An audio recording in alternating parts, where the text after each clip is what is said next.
Pride and Prejudice by Jane Austen. Chapter 27. With no greater events than these in the Longbourn family, and otherwise diversified by little beyond walks to Meryton, sometimes dirty and sometimes cold, did January and February pass away. March was to take Elizabeth to Hunsford.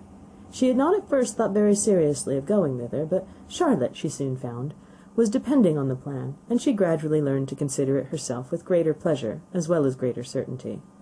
Absence had increased her desire of seeing Charlotte again, and weakened her disgust of Mr. Collins. There was novelty in the scheme, and as with such a mother and such uncompanionable sisters, home could not be faultless. A little change was not unwelcome for its own sake. The journey would moreover give her a peep at Jane, and in short, as the time drew near, she would have been very sorry for any delay. Everything, however, went smoothly, and was finally settled according to Charlotte's first sketch. She was to accompany Sir William and his second daughter. The improvement of spending a night in London was added in time, and the plan became perfect as plan could be. The only pain was in leaving her father, who would certainly miss her, and who, when it came to the point, so little liked her going, that he told her to write to him, and almost promised to answer her letter. The farewell between herself and Mr. Wickham was perfectly friendly, on his side even more. His present pursuit could not make him forget that Elizabeth had been the first to excite and to deserve his attention, the first to listen and to pity, the first to be admired, and in his manner of bidding her adieu, wishing her every enjoyment, reminding her of what she was to expect in Lady Catherine de Bourgh, and trusting their opinion of her, their opinion of everybody, would always coincide, there was a solicitude, an interest which she felt must ever attach her to him with a most sincere regard, and she parted from him convinced that, whether married or single, he must always be her model of the amiable and pleasing. Her fellow travellers the next day were not of a kind to make her think him less agreeable. Sir William Lucas and his daughter Maria, a good-humoured girl, but as empty-headed as himself, had nothing to say that could be worth hearing, and were listened to with about as much delight as the rattle of the chaise. Elizabeth loved absurdities, but she had known Sir William's too long. He could tell her nothing new of the wonders of his presentation in knighthood, and his civilities were worn out like his information. It was a journey of only 24 miles, and they began it so early as to be in Gracechurch Street by noon. As they drove to Mr. Gardiner's door, Jane was at a drawing-room window watching their arrival. When they entered the passage, she was there to welcome them, and Elizabeth, looking earnestly in her face, was pleased to see it healthful and lovely as ever. On the stairs were a troop of little boys and girls, whose eagerness for their cousin's appearance would not allow them to wait in the drawing-room, and whose shyness, as they had not seen her for a 12-month, prevented their coming lower. All was joy and kindness. The day passed most pleasantly away, the morning in bustle and shopping, and the evening at one of the theatres. Elizabeth then contrived to sit by her aunt. Their first object was her sister, and she was more grieved than astonished to hear, in reply to her minute inquiries, that although Jane always struggled to support her spirits, there were periods of dejection. It was reasonable, however, to hope that they would not continue long. Mrs. Gardiner gave her the particulars also of Miss Bingley's visit in Gracechurch Street, and repeated conversations occurring at different times between Jane and herself, which proved that the former had, from her heart, given up the acquaintance. Mrs. Gardiner then rallied her niece on Wickham's desertion, and complimented her on bearing it so well. "But, my dear Elizabeth," she added, "what sort of girl is Miss King? I should be sorry to think our friend mercenary." "Pray, my dear aunt, what is the difference in matrimonial affairs between the mercenary and the prudent motive? Where does discretion end and avarice begin?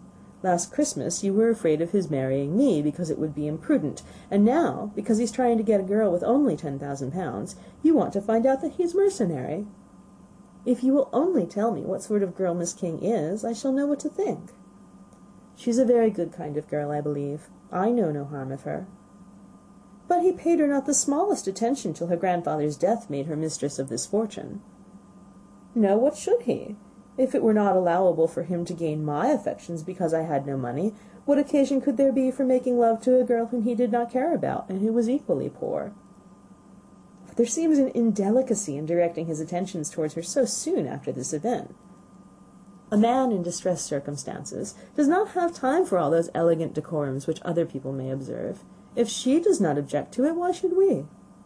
"Well, her not objecting does not justify him. It only shows her being deficient in something herself, sense or feeling." "Well," cried Elizabeth, Have it as you choose. He shall be mercenary, and she shall be foolish." "No, Lizzie, that's what I do not choose. I should be sorry, you know, to think ill of a young man who's lived so long in Derbyshire." "Oh, if that is all, I have a very poor opinion of young men who live in Derbyshire, and their intimate friends who live in Hertfordshire are not much better. I'm sick of them all. Thank heaven I'm going to-morrow, where I shall find a man who has not one agreeable quality, who has neither manner nor sense to recommend him. Stupid men are the only ones worth knowing, after all." "Oh, take care, Lizzie, that speech savours strongly of disappointment." Before they were separated by the conclusion of the play, she had the unexpected happiness of an invitation to accompany her uncle and aunt on a tour of pleasure which they proposed taking in the summer. "We have not determined how far it shall carry us," said Mrs. Gardiner, "but perhaps to the lakes." No scheme could have been more agreeable to Elizabeth, and her acceptance of the invitation was most ready and grateful. "Oh, my dear, dear aunt," she rapturously cried, "what delight! What felicity! You give me fresh life and vigour. Adieu to disappointment and spleen. What are young men to rocks and mountains? Oh, what hours of transport we shall spend! And when we do return, it shall not be like other travellers, without being able to give one accurate idea of anything. We will know where we've gone. We will recollect what we've seen. Lakes, mountains, and rivers shall not be jumbled together in our imaginations. Nor, when we attempt to describe any particular scene, will we begin quarrelling about its relative situation. Let our first effusions be less insupportable than those of the generality of travellers." End of Chapter 27. Chapter 28. Every object in the next day's journey was new and interesting to Elizabeth, and her spirits were in a state of enjoyment, for she had seen her sister looking so well as to banish all fear for her health, and the prospect of her northern tour was a constant source of delight.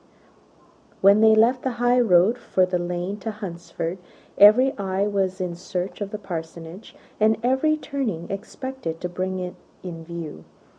The palings of Rosings Park was their boundary on one side. Elizabeth smiled at the recollection of all that she had heard of its inhabitants. At length the parsonage was discernible, the garden sloping to the road, the house standing in it, the green pales, and the laurel hedge.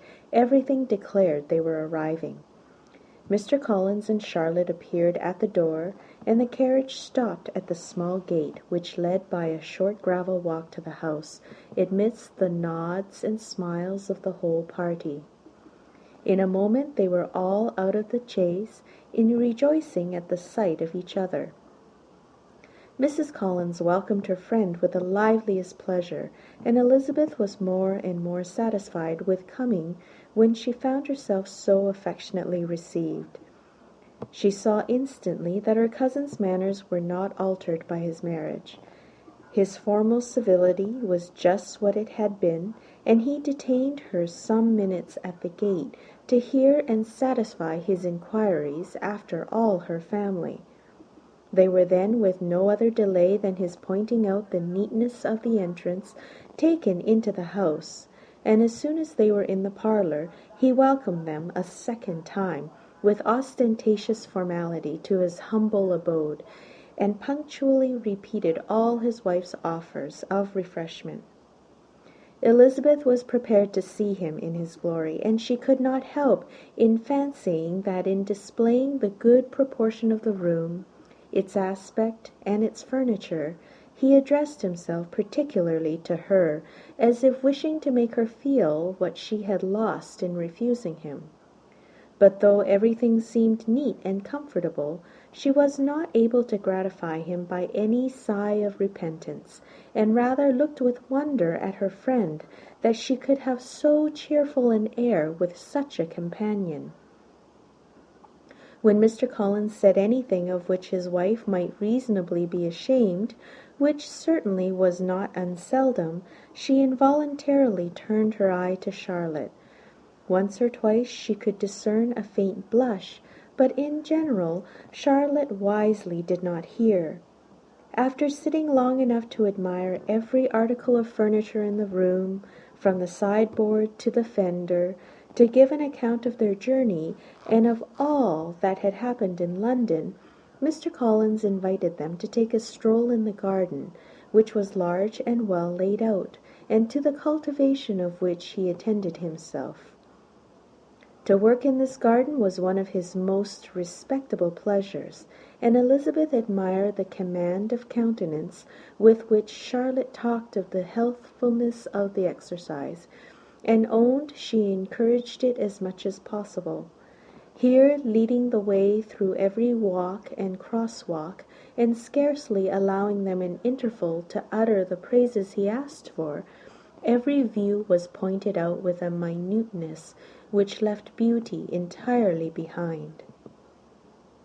He could number the fields in every direction, and could tell how many trees there were in the most distant clump. But of all the views which his garden, or which the country or kingdom could boast, none were to be compared with the prospect of Rosings, afforded by an opening in the trees that bordered the park nearly opposite the front of his house. It was a handsome modern building, well situated on rising ground.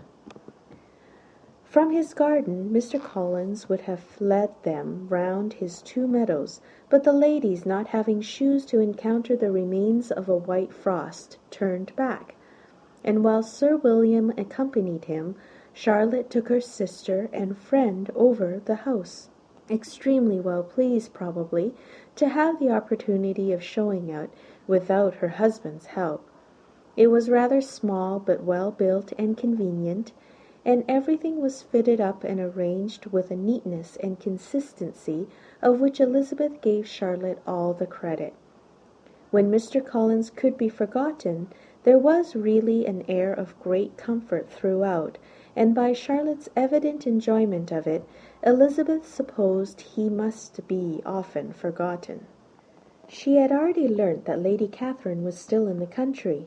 It was spoken of again while they were at dinner, when Mr. Collins, joining in, observed, "Yes, Miss Elizabeth, you will have the honour of seeing Lady Catherine de Bourgh on the ensuing Sunday at church, and I need not say you will be delighted with her.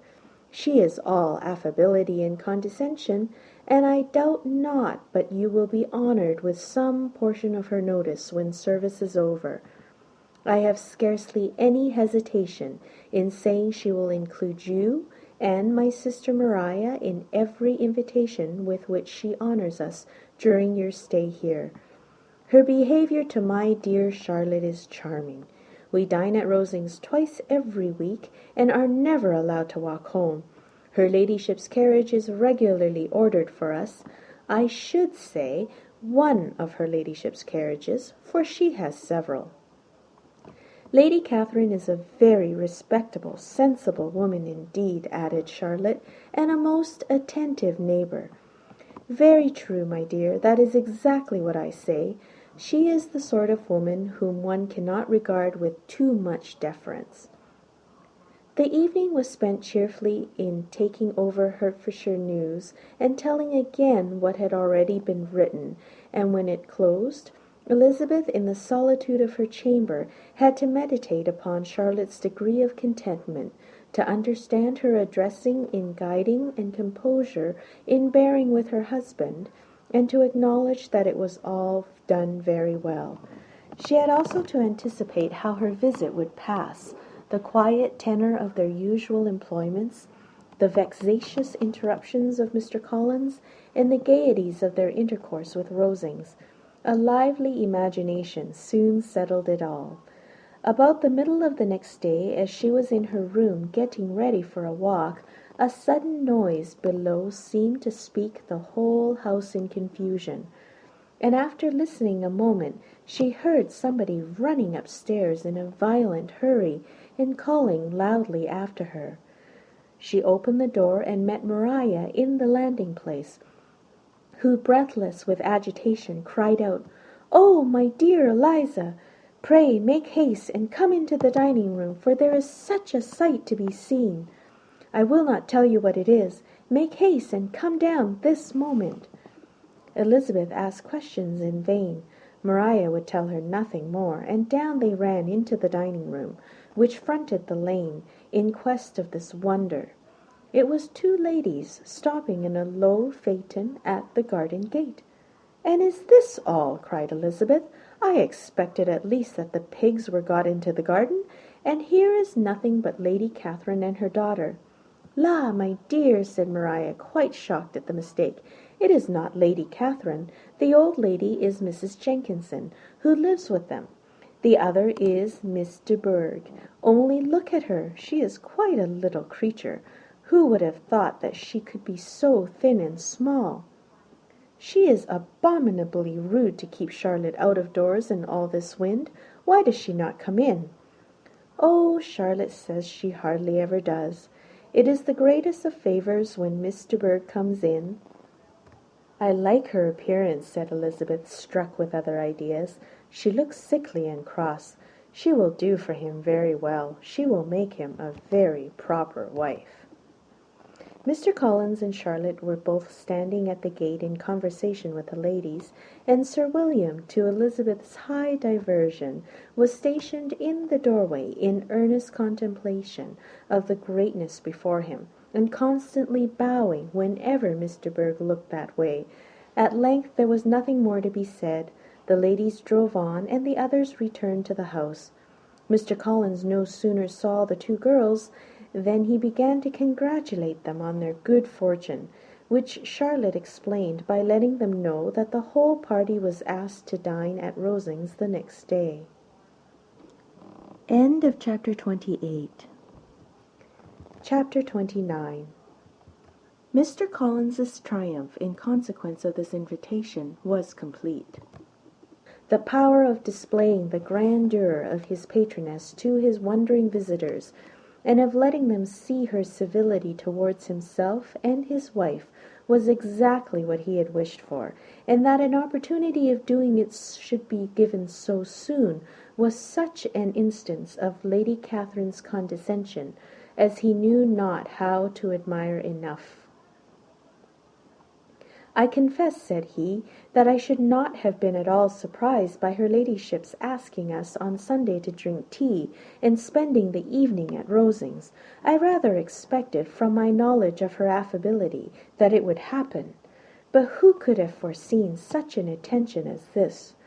Who could have imagined that we should receive an invitation to dine there, an invitation, moreover, including the whole party, so immediately after your arrival?" "I am the less surprised at what has happened," replies Sir William, "from that knowledge of what the manners of the great really are, which my situation in life has allowed me to acquire. About the court, such instances of elegant breeding are not uncommon." Scarcely anything was talked of the whole day or next morning but their visit to Rosings. Mr. Collins was carefully instructing them in what they were to expect, that the sight of such rooms, so many servants, and so splendid a dinner might not wholly overpower them. When the ladies were separating for the toilette, he said to Elizabeth, "Do not make yourself uneasy, my dear cousin, about your apparel. Lady Catherine is far from requiring that elegance of dress in us which becomes herself and her daughter. I would advise you merely to put on whatever of your clothes is superior to the rest. There is no occasion for anything more. Lady Catherine will not think the worse of you for being simply dressed. She likes to have the distinction of rank preserved." While they were dressing, he came 2 or 3 times to their different doors to recommend their being quick, as Lady Catherine very much objected to being kept waiting for her dinner. Such formidable accounts of her ladyship and her manner of living quite frightened Maria Lucas, who had been little used to company, and she looked forward to her introduction at Rosings with as much apprehension as her father had done to his presentation at St. James's. As the weather was fine, they had a pleasant walk of about half a mile across the park. Every park has its beauty and its prospects, and Elizabeth saw much to be pleased with, though she could not be in such raptures as Mr. Collins expected the scene to inspire, and was but slightly affected by his enumeration of the windows in front of the house, and his relation of what the glazing altogether had originally cost Sir Louis de Bourgh. When they ascended the steps to the hall, Maria's alarm was every moment increasing, and even Sir William did not look perfectly calm. Elizabeth's courage did not fail her. She had heard nothing of Lady Catherine that spoke of her awful from any extraordinary talents or miraculous virtue, and the mere stateliness of money or rank she thought she could witness without trepidation. From the entrance hall, of which Mr. Collins pointed out with a rapturous air the fine proportion and the finished ornaments, they followed the servants through an antechamber to the room where Lady Catherine, her daughter, and Mrs. Jenkinson were sitting. Her ladyship, with great condescension, arose to receive them, and as Mrs. Collins had settled it with her husband that the office of introduction should be hers, it was performed in a proper manner, without any of those apologies and thanks which he would have thought necessary. In spite of having been at St. James's, Sir William was so completely awed by the grandeur surrounding him that he had but just courage enough to make a very low bow and take his seat without saying a word. And his daughter, frightened almost out of her senses, sat on the edge of her chair, not knowing which way to look. Elizabeth found herself quite equal to the scene, and could observe the three ladies before her composedly. Lady Catherine was a tall, large woman, with strongly marked features, which might once have been handsome. Her air was not conciliating, nor was her manner of receiving them such as to make her visitors forget their inferior rank.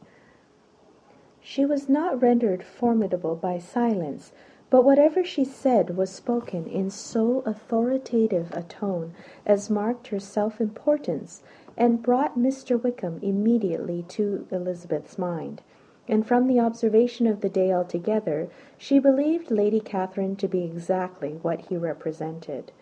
When, after examining the mother, in whose countenance and deportment she soon found some resemblance of Mr. Darcy, she turned her eyes on the daughter. She could almost have joined in Maria's astonishment at her being so thin and so small. There was neither in figure nor face any likeness between the ladies. Mr. Berg was pale and sickly. Her features, though not plain, were insignificant, and she spoke very little, except in a low voice, to Mrs. Jenkinson, in whose appearance there was nothing remarkable, and who was entirely engaged in listening to what she said and placing a screen in the proper direction before her eyes.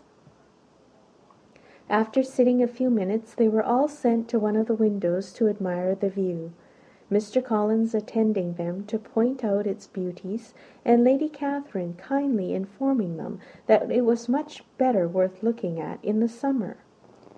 The dinner was exceedingly handsome, and there were all the servants and all the articles of plate which Mr. Collins had promised, and as he had likewise foretold, he took his seat at the bottom of the table, by her ladyship's desire, and looked as if he felt that life could furnish nothing greater.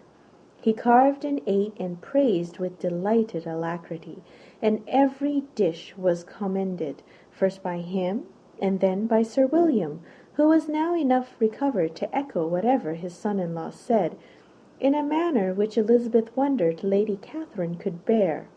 But Lady Catherine seemed gratified by their excessive admiration, and gave most gracious smiles, especially when any dish on the table proved a novelty to them. The party did not supply much conversation. Elizabeth was ready to speak whenever there was an opening, but she was seated between Charlotte and Miss de Bourgh, the former of whom was engaged in listening to Lady Catherine, and the latter said not a word to her all dinner-time. Mrs. Jenkinson was chiefly employed in watching how little Miss de Bourgh ate, pressing her to try some other dish, and fearing she was indisposed. Maria thought speaking out of the question, and the gentlemen did nothing but eat and admire. When the ladies returned to the drawing-room, there was little to be done but to hear Lady Catherine talk, which she did without any intermission till coffee came in, delivering her opinion on every subject in so decisive a manner as proved that she was not used to having her judgment controverted. She inquired into Charlotte's domestic concerns familiarly and minutely, gave her a great deal of advice as to the management of them all, told her how everything ought to be regulated in so small a family as hers, and instructed her as to the care of her cows and her poultry. Elizabeth found that nothing was beneath this great lady's attention which could furnish her with an occasion of dictating to others. In the intervals of her discourse with Mrs. Collins, she addressed a variety of questions to Maria and Elizabeth, but especially to the latter, of whose connections she knew the least, and who she observed to Mrs. Collins was a very genteel, pretty sort of girl. She asked her at different times how many sisters she had, whether they were older or younger than herself, whether any of them were likely to be married, whether they were handsome, where they had been educated, what carriage her father kept, and what had been her mother's maiden name. Elizabeth felt all the impertinence of her questions, but answered them very composedly. Lady Catherine then observed, "Your father's estate is entailed to Mr. Collins, I think? For your sake," turning to Charlotte, "I am glad of it. But otherwise I see no occasion for entailing estates from the female line. It was not thought necessary in Sir Lewis de Bourgh's family. Do you play and sing, Miss Bennet?" "A little." "Oh, then some time or other we shall be happy to hear you. Our instrument is a capital one, probably superior to— You shall try it some day. Do your sisters play and sing?" "One of them does." "Why did you not all learn? You ought all to have learned. The Miss Webbs all play, and their father has not so good an income as yours. Do you draw?" "No, not at all." "What, none of you?" "Not one."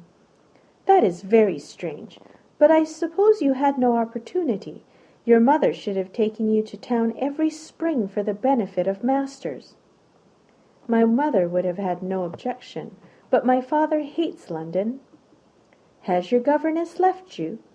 "We never had any governess." "No governess? How was that possible? 5 daughters brought up at home without a governess? I have never heard of such a thing. Your mother must have been quite a slave to your education." Elizabeth could hardly help smiling as she assured her that she had not been the case. "Then who taught you? Who attended to you? Without a governess, you must have been neglected." "Compared with some families, I believe we were, but such of us as wished to learn never wanted the means. We were always encouraged to read, and had all the masters that were necessary. Those who chose to be idle certainly might." "Ay, no doubt, but that is what a governess will prevent, and if I had known your mother I would have advised her most strenuously to engage one. I always say that nothing is to be done in education without steady and regular instruction, and nobody but a governess can give it. It is wonderful how many families I have been the means of supplying in that way. I am always glad to get a young person well placed out. 4 nieces of Mrs. Jenkinson's are most delightfully situated through my means, and it was but the other day that I recommended another young person, who was merely accidentally mentioned to me, and the family are quite delighted with her. Mrs. Collins, did I tell you of Lady Metcalfe's calling yesterday to thank me? She finds Miss Pope a treasure. 'Lady Catherine,' she said, 'you have given me a treasure.' Are any of your younger sisters out, Miss Bennet?" "Yes, ma'am, all." "All? What, all 5 out at once? Very odd. And you only the second. The younger ones out before the elder ones are married? Your younger sisters must be very young." "Yes, my youngest is not 16. Perhaps she is a full young to be much in company, but really, ma'am, I think it would be very hard upon younger sisters that they should not have their share of society and amusement, because the elder may not have the means or inclination to marry early. The last born has as good a right to the pleasures of youth as the first, and to be kept back on such a motive, I think it would not be very likely to promote sisterly affection or delicacy of mind." "Upon my word," said her ladyship, "you give your opinion very decidedly for so young a person. Pray, what is your age?" "With 3 younger sisters grown up," replied Elizabeth, smiling, "your ladyship can hardly expect me to own it." Lady Catherine seemed quite astonished at not receiving a direct answer, and Elizabeth suspected herself to be the first creature who had ever dared to trifle with so much dignified impertinence. "You cannot be more than 20, I am sure, therefore you need not conceal your age." "I am not 1 and 20." When the gentlemen had joined them, and tea was over, the card tables were placed. Lady Catherine, Sir William, and Mr. and Mrs. Collins sat down to quadrille, and Mrs. de Bourgh chose to play at casino. The 2 girls had the honour of assisting Mrs. Jenkinson to make up her party. Their table was superlatively stupid. Scarcely a syllable was uttered that did not relate to the game, except when Mrs. Jenkinson expressed her fears of Mr. Bourgh's being too hot or too cold, or having too much or too little light. A great deal more passed at the other table. Lady Catherine was, generally speaking, stating the mistakes of the 3 others, or relating some anecdote of herself. Mr. Collins was employed in agreeing to everything her ladyship said, thanking her for every fish he won, and apologizing if he thought he won too many. Mr. William did not say much. He was storing his memory with anecdotes and noble names. When Lady Catherine and her daughter had played as long as they chose, the tables were broken up, the carriage was offered to Mrs. Collins, gratefully accepted, and immediately ordered. The party then gathered round the fire to hear Lady Catherine determine what weather they were to have on the morrow. From these instructions they were summoned by the arrival of the coach, and with many speeches of thankfulness on Mr. Collins's side, and as many bows on Sir William's, they departed. As soon as they had driven from the door, Elizabeth was called on by her cousin to give her opinion of all that she had seen at Rosings, which for Charlotte's sake she made more favourable than it really was. But her commendation, though costing her some trouble, could by no means satisfy Mr. Collins, and he was very soon obliged to take her ladyship's praise into his own hands. End of chapter 29. Chapter 30. Sir William stayed only a week at Hunsford, but his visit was long enough to convince him of his daughter's being most comfortably settled, and of her possessing such a husband and such a neighbour as were not often met with. While Sir William was with them, Mr. Collins devoted his morning to driving him out in his gig and showing him the country. But when he went away, the whole family returned to their usual employments, and Elizabeth was thankful to find that they did not see more of her cousin by the alteration, for the chief of the time between breakfast and dinner was now passed by him either at work in the garden, or in reading and writing, and looking out of the window in his own book-room, which fronted the road. The room in which the ladies sat was backwards. Elizabeth, at first, rather wondered that Charlotte should not prefer the dining-parlour for common use. It was a better-sized room, and had a more pleasant aspect. But she soon saw that her friend had an excellent reason for what she did, for Mr. Collins would undoubtedly have been much less in his own apartment, had they sat in one equally lively, and she gave Charlotte credit for the arrangement. From the drawing-room they could distinguish nothing in the lane, and were indebted to Mr. Collins for the knowledge of what carriages went along, and how often, especially, Miss de Bourgh drove by in her phaeton, which he never failed coming to inform them of, though it happened almost every day. She not unfrequently stopped at the parsonage, and had a few minutes' conversation with Charlotte, but was scarcely ever prevailed upon to get out. Very few days passed in which Mr. Collins did not walk to Rosings, and not many in which his wife did not think it necessary to go likewise, till Elizabeth recollected that there might be other family livings to be disposed of. She could not understand the sacrifice of so many hours. Now and then they were honoured with a call from her ladyship, and nothing escaped her observation that was passing in the room during these visits. She examined into their employments, looked at their work, and advised them to do it differently. found fault with the arrangement of the furniture, or detected the housemaid in negligence, and if she accepted any refreshment, seemed to do it only for the sake of finding out that Mrs. Collins's joints of meat were too large for her family.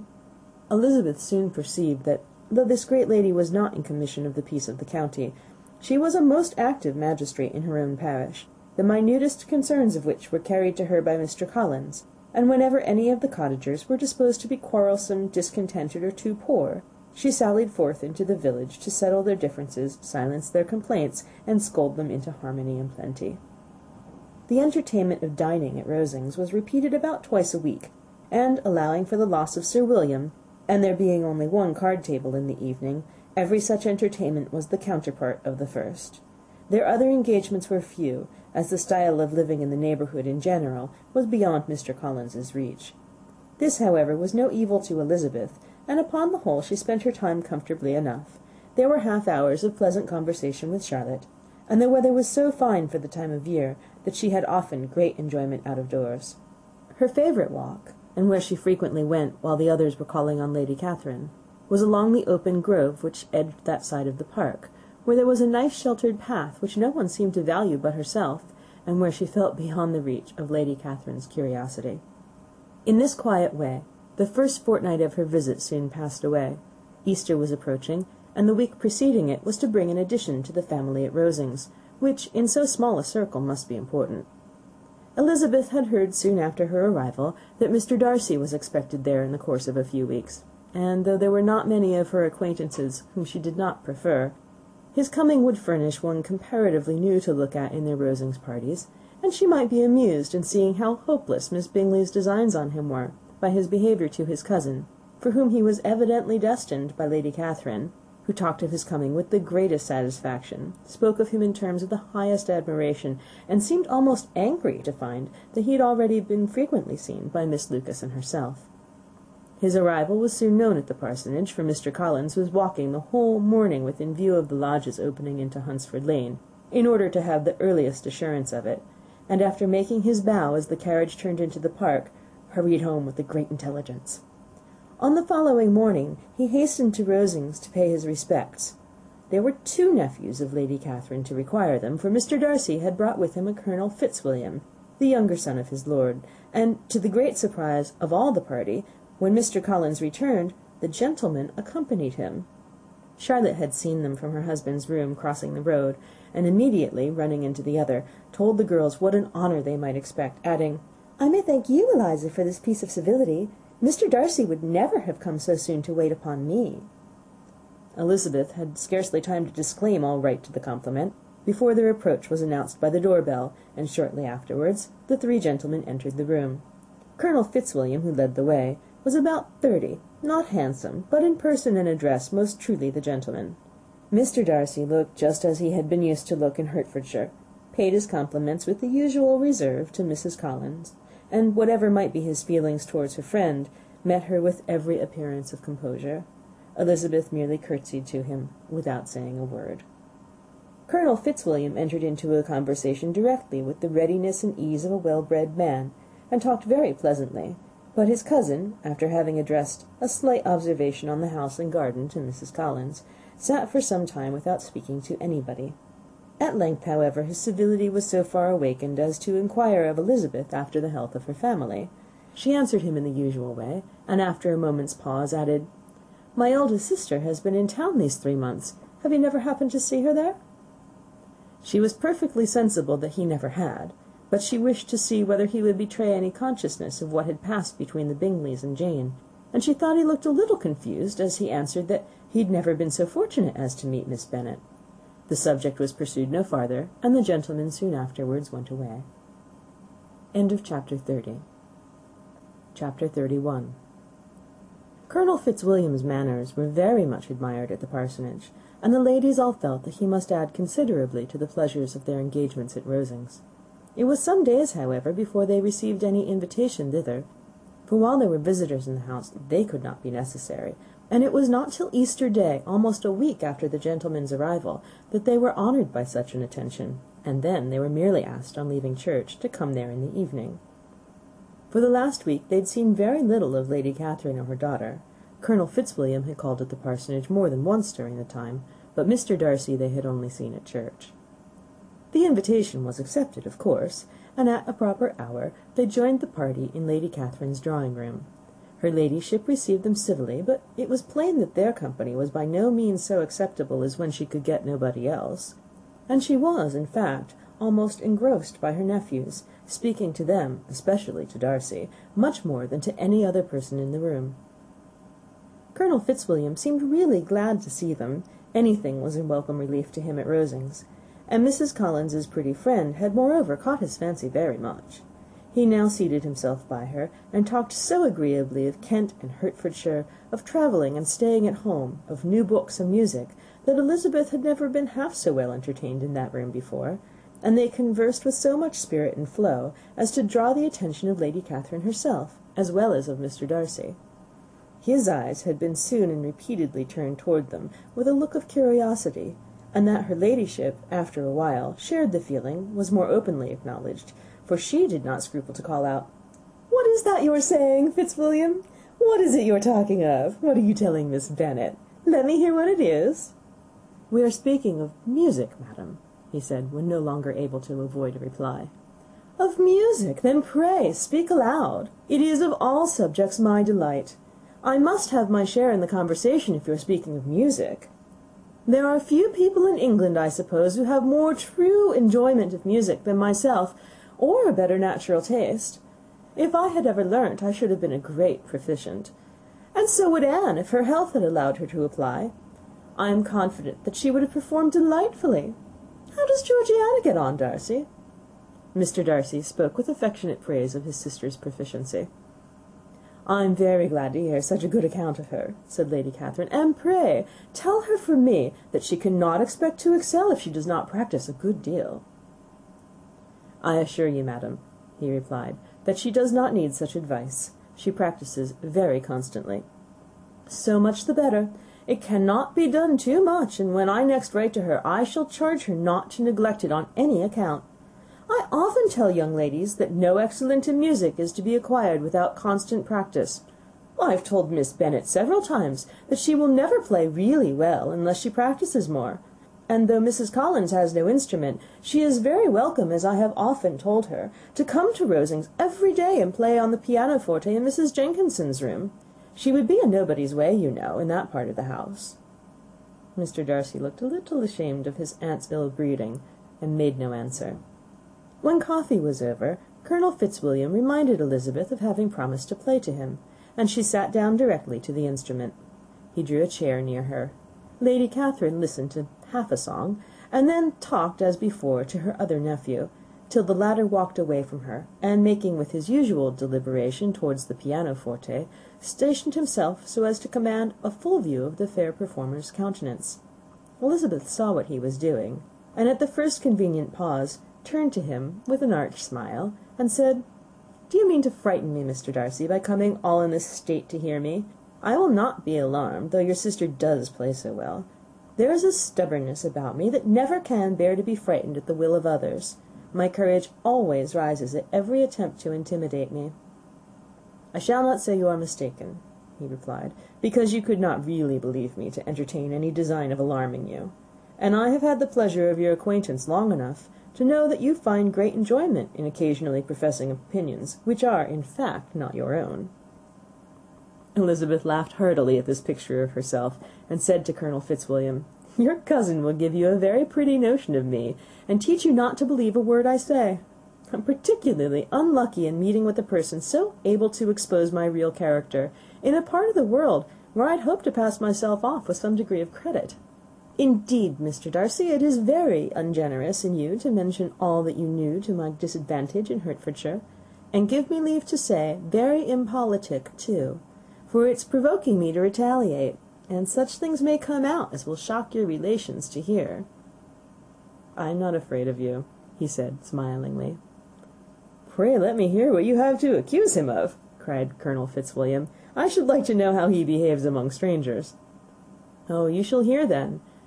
But prepare yourself for something very dreadful.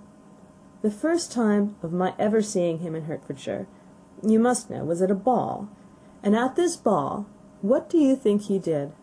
He danced only 4 dances, though gentlemen were scarce, and to my certain knowledge more than one young lady was sitting down in want of a partner. Mr. Darcy, you cannot deny the fact. I had not at that time the honour of knowing any lady in the assembly beyond my own party. True, and nobody can ever be introduced in a ballroom. Well, Colonel Fitzwilliam, what do I play next? My fingers wait your orders. Perhaps, said Darcy, I should have judged better had I sought an introduction, but I'm ill qualified to recommend myself to strangers. Shall we ask your cousin the reason of this? Said Elizabeth, still addressing Colonel Fitzwilliam. Shall we ask him why a man of sense and education, who's lived in the world, is ill qualified to recommend himself to strangers? Oh, I can answer your question, said Fitzwilliam, without applying to him. It's because he will not give himself the trouble. I certainly have not the talent which some people possess, said Darcy, of conversing easily with those I have never seen before. I cannot catch their tone of conversation, or appear interested in their concerns, as I often see done. My fingers, said Elizabeth, do not move over this instrument in the masterly manner which I see so many women's do. They have not the same force or rapidity, and do not produce the same expression. But then I have always supposed it to be my own fault, because I will not take the trouble of practising. It is not that I do not believe my fingers as capable as any other woman's of superior execution. Darcy smiled, and said, You are perfectly right. You have employed your time much better. No one admitted to the privilege of hearing you can think anything wanting. We neither of us perform to strangers. Here they were interrupted by Lady Catherine, who called out to know what they were talking of. Elizabeth immediately began playing again. Lady Catherine approached, and after listening for a few minutes, said to Darcy, Miss Bennet would not play all amiss if she practised more, and could have the advantage of a London master. She has a very good notion of fingering, though her taste is not equal to Anne's. Anne would have been a delightful performer had her health allowed her to learn. Elizabeth looked at Darcy to see how cordially he assented to his cousin's praise, but neither at that moment nor at any other could she discern any symptom of love, and from the whole of his behaviour to Miss de Bourgh she derived this comfort from Miss Bingley, that he might have been just as likely to marry her had she been his relation. Lady Catherine continued her remarks on Elizabeth's performance, mixing them with many instructions on execution and taste. Elizabeth received them all with the forbearance of civility, and, at the request of the gentleman, remained at the instrument till her ladyship's carriage was ready to take them all home. Chapter 31. Chapter 32. Elizabeth was sitting by herself the next morning, and writing to Jane, while Mrs. Collins and Maria were gone on business into the village, when she was startled by a ring at the door, the certain signal of a visitor. As she had heard no carriage, she thought it not unlikely to be Lady Catherine, and under that apprehension was putting away her half-finished letter, that she might escape all impertinent questions, when the door opened, and, to her very great surprise, Mr. Darcy, and Mr. Darcy only, entered the room. He seemed astonished, too, on finding her alone, and apologized for his intrusion by letting her know that he had understood all the ladies were to be within. They then sat down, and when her inquiries after Rosings were made, seemed in danger of sinking into total silence. It was absolutely necessary, therefore, to think of something, and in this emergence, recollecting when she had seen him last in Hertfordshire, and feeling curious to know what he would say on the subject of their hasty departure, she observed, "How very suddenly you all quitted Netherfield last November, Mr. Darcy. It must have been a most agreeable surprise to Mr. Bingley to see you all after him so soon, for if I recollect right, he went but the day before. He and his sisters were well, I hope, when you left London?"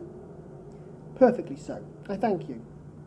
She found that she was to receive no other answer, and after a short pause added, "I think I have understood that Mr. Bingley has not much idea of ever returning to Netherfield again." "I have never heard him say so, but it is probable that he may spend very little of his time there in the future. He has many friends, and is at a time of life when friends and engagements are continually increasing. If he means to be but little at Netherfield, it would be better for the neighbourhood that he should give up the place entirely, for then we might possibly get a settled family there. But perhaps Mr. Bingley did not take the house so much for the convenience of the neighbourhood as for his own, and we must expect him to keep it or quit it, on the same principle. "I should not be surprised," said Darcy, "if he were to give it up as soon as any eligible purchase offers." Elizabeth made no answer. She was afraid of talking longer of his friend, and, having nothing else to say, was now determined to leave the trouble of finding a subject to him. He took the hint, and soon began with, "This seems a very comfortable house. Lady Catherine, I believe, did a great deal to it when Mr. Collins first came to Hunsford." "I believe she did. I'm sure she could not have bestowed her kindness on a more grateful object." "Mr. Collins appears to be very fortunate in his choice of a wife." "Yes, indeed. His friends may well rejoice in his having met with one of the very few sensible women who would have accepted him, or have made him happy if they had. My friend has an excellent understanding, though I'm not certain that I consider her marrying Mr. Collins as the wisest thing she ever did. She seems perfectly happy, however, and in a prudential light it is certainly a very good match for her." "It must be very agreeable for her to be settled within so easy a distance of her own family and friends." "An easy distance, do you call it? It's nearly 50 miles. "And what is 50 miles of good road?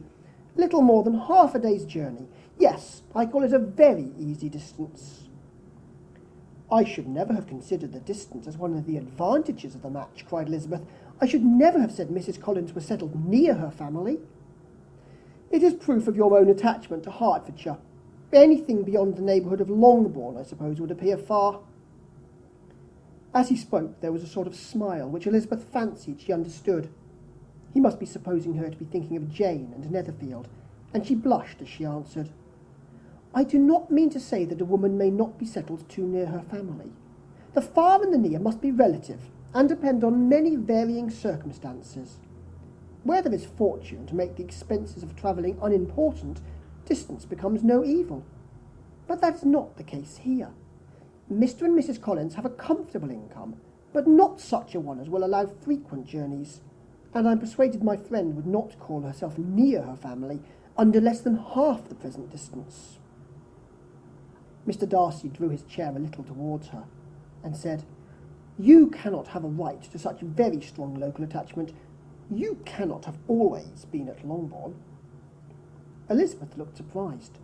The gentleman experienced some change of feeling. He drew back his chair, took a newspaper from a table, and glancing over it said, in a colder voice, "Are you pleased with Kent?" A short dialogue on the subject of the country ensued, on either side calm and concise, and soon put an end to by the entrance of Charlotte and her sister, just returned from her walk. The tete-a-tete surprised them. Mr. Darcy related the mistake which had occasioned his intruding on Miss Bennet, and after sitting a few minutes longer without saying much to anybody, went away. "What can be the meaning of this?" said Charlotte as soon as he was gone. "My dear Eliza, he must be in love with you, or he would never have called us in this familiar way." But when Elizabeth told of his silence, it did not seem very likely, even to Charlotte's wishes, to be the case, and after various conjectures, they could at last only suppose his visit to proceed from the difficulty of finding anything to do, which was the more probable from the time of year. All field sports were over.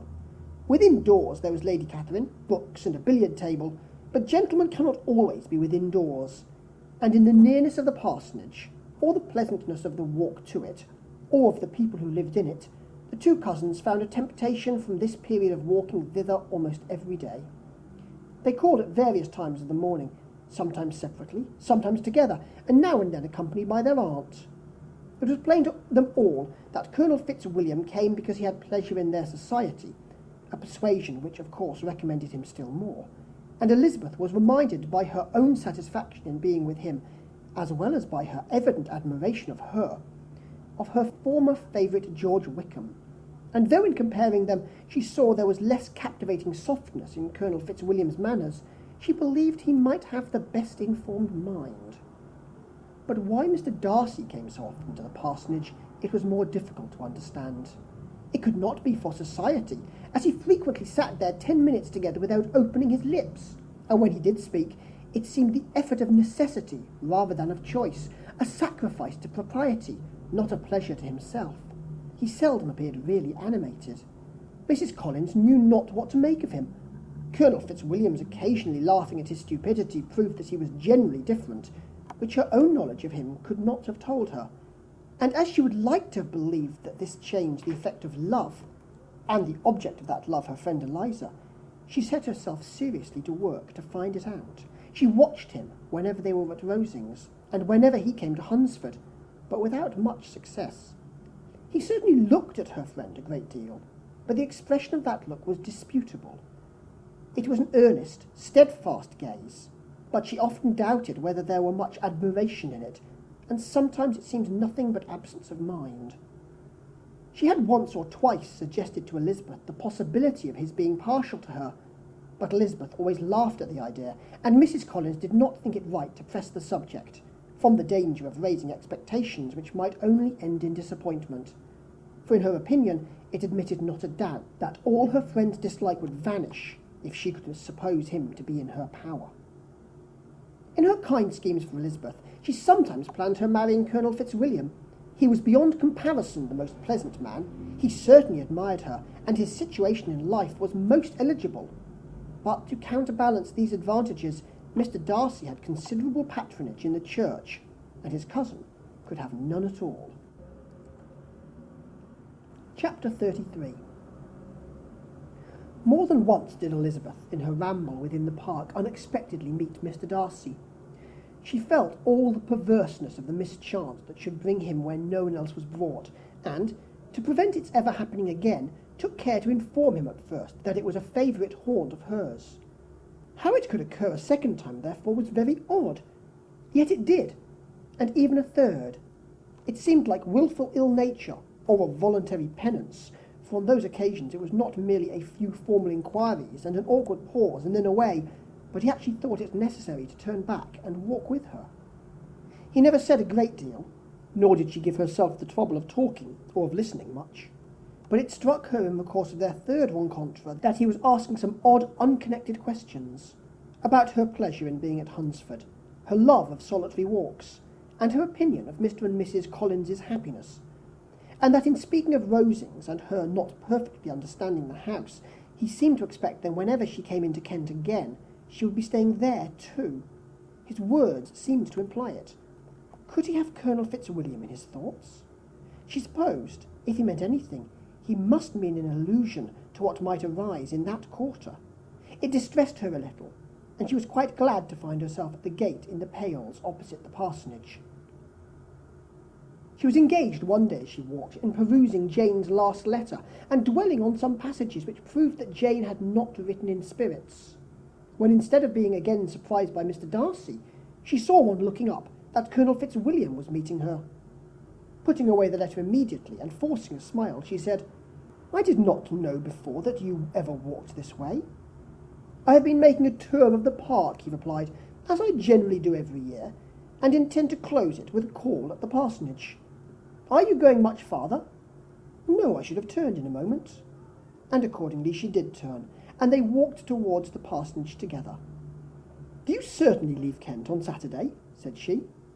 "Yes, if Darcy does not put it off again, but I am at his disposal. He arranges the business just as he pleases. And if not able to please himself in the arrangement, he has at least pleasure in the great power of choice. I do not know anybody who seems to enjoy the power of doing what he likes more than Mr. Darcy." "He likes to have his own way very well," replied Colonel Fitzwilliam, "but so we all do. It is only that he has better means of having it than many others, because he is rich, and many others are poor. I speak feelingly. A younger son, you know, must be inured to self-denial and dependence. In my opinion, the younger son of an earl can know very little of either. Now, seriously, what have you ever known of self-denial and dependence? When have you been prevented by want of money from going wherever you choose, or procuring anything you had a fancy for? These are home questions, and perhaps I cannot say that I have experienced many hardships of that nature. But in matters of greater weight, I may suffer from want of money. Younger sons cannot marry where they like, unless where they like women of fortune, which I think they very often do. Our habits of expense make us too dependent, and there are too many in my rank of life who can afford to marry without some attention to money." "Is this," thought Elizabeth, "meant for me?" And she coloured at the idea, but recovering herself, said in a lively tone, And pray, what is the usual price of an earl's younger son? Unless the elder brother is very sickly, I suppose you would not ask above £50,000? He answered her in the same style, and the subject dropped. To interrupt a silence which might make him fancy her affected with what had passed, she soon afterwards said, "I imagine your cousin brought you down with him chiefly for the sake of having someone at his disposal.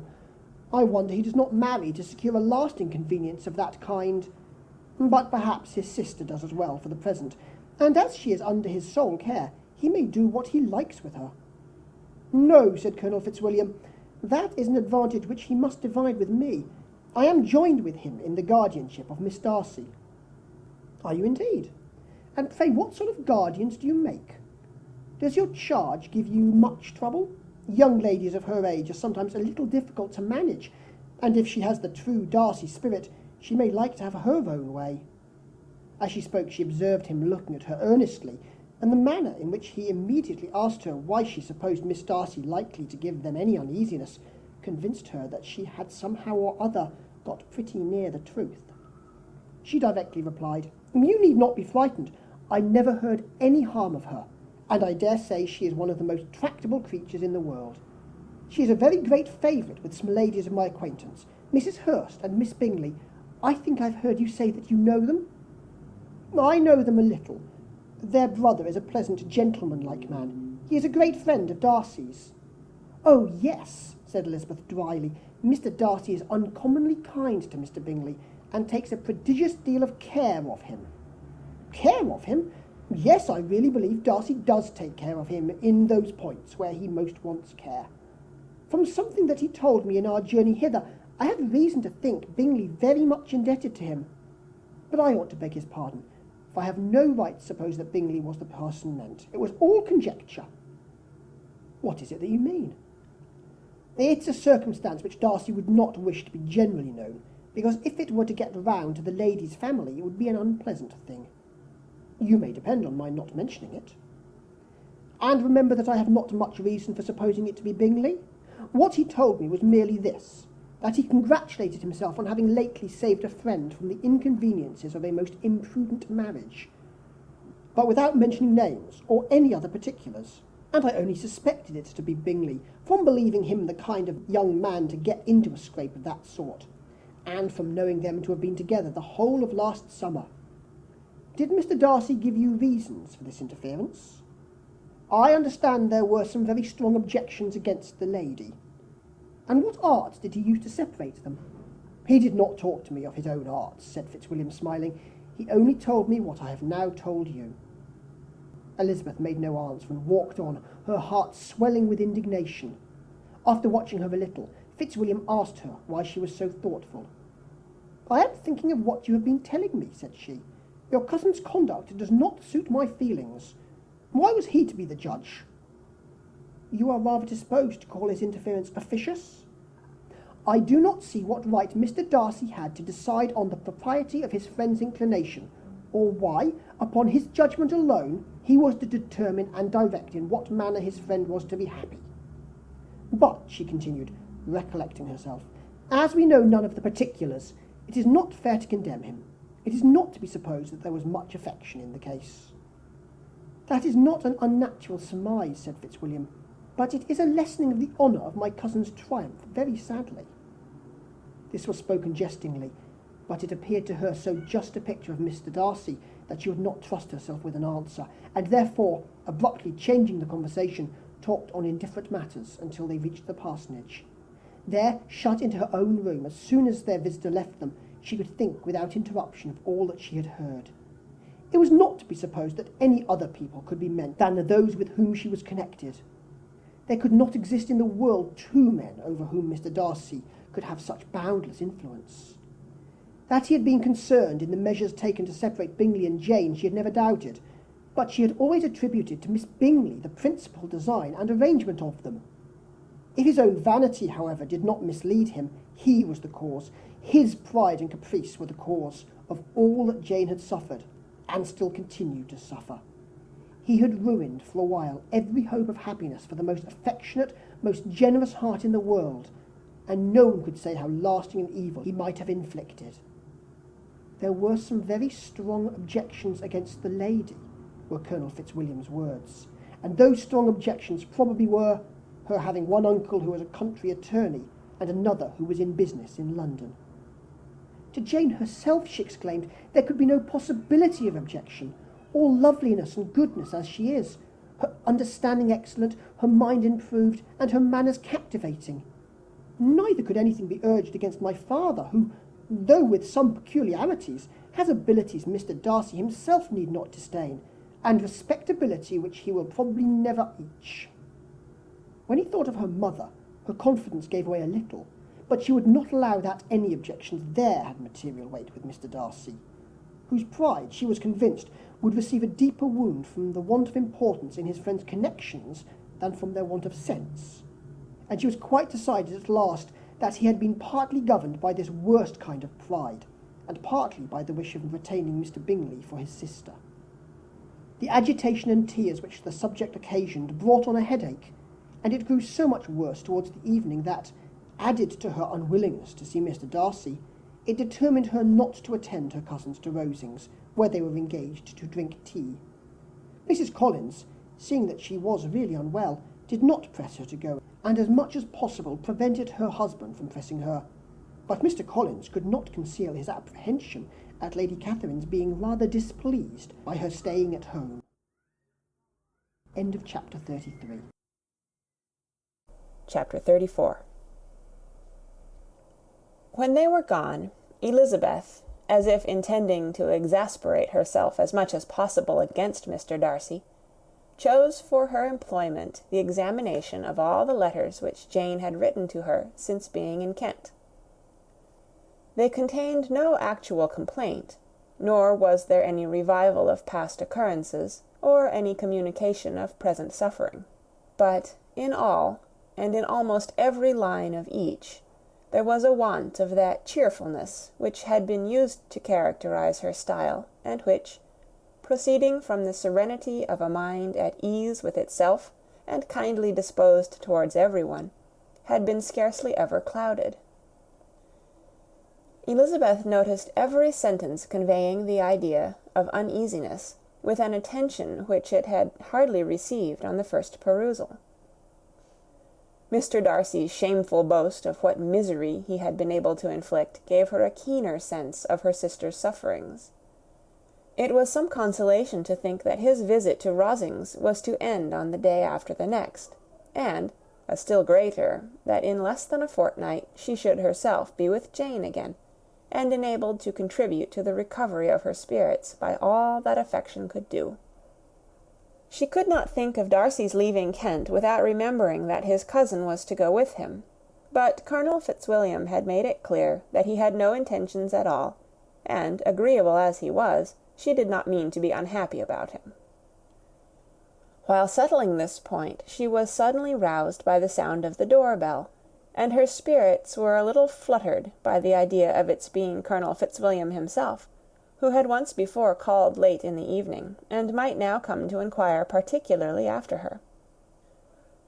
But this idea was soon banished, and her spirits were very differently affected when, to her utter amazement, she saw Mr. Darcy walk into the room. In a hurried manner he immediately began an inquiry after her health, imputing his visit to a wish of hearing that she were better. She answered him with cold civility. He sat down for a few moments, and then getting up, walked about the room. Elizabeth was surprised, but said not a word. After a silence of several minutes, he came towards her in an agitated manner, and thus began. "In vain I have struggled. It will not do. My feelings will not be repressed. You must allow me to tell you how ardently I admire and love you." Elizabeth's astonishment was beyond expression. She stared, coloured, doubted, and was silent. This he considered sufficient encouragement, and the avowal of all that he felt and had long felt for her immediately followed.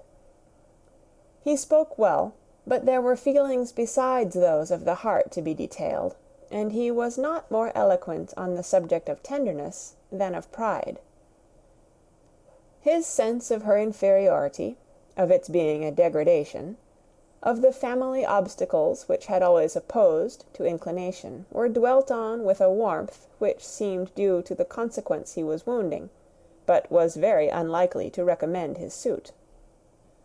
In spite of her deeply rooted dislike, she could not be insensible to the compliment of such a man's affection, and though her intentions did not vary for an instant, she was at first sorry for the pain he was to receive, till, roused to resentment by his subsequent language, she lost all compassion in anger. She tried, however, to compose herself to answer him with patience, when he should have done. He concluded with representing to her the strength of that attachment which, in spite of all his endeavours, he had found impossible to conquer, and with expressing his hope that it would now be rewarded by her acceptance of his hand. As he said this, she could easily see that he had no doubt of a favourable answer. He spoke of apprehension and anxiety, but his countenance expressed real security.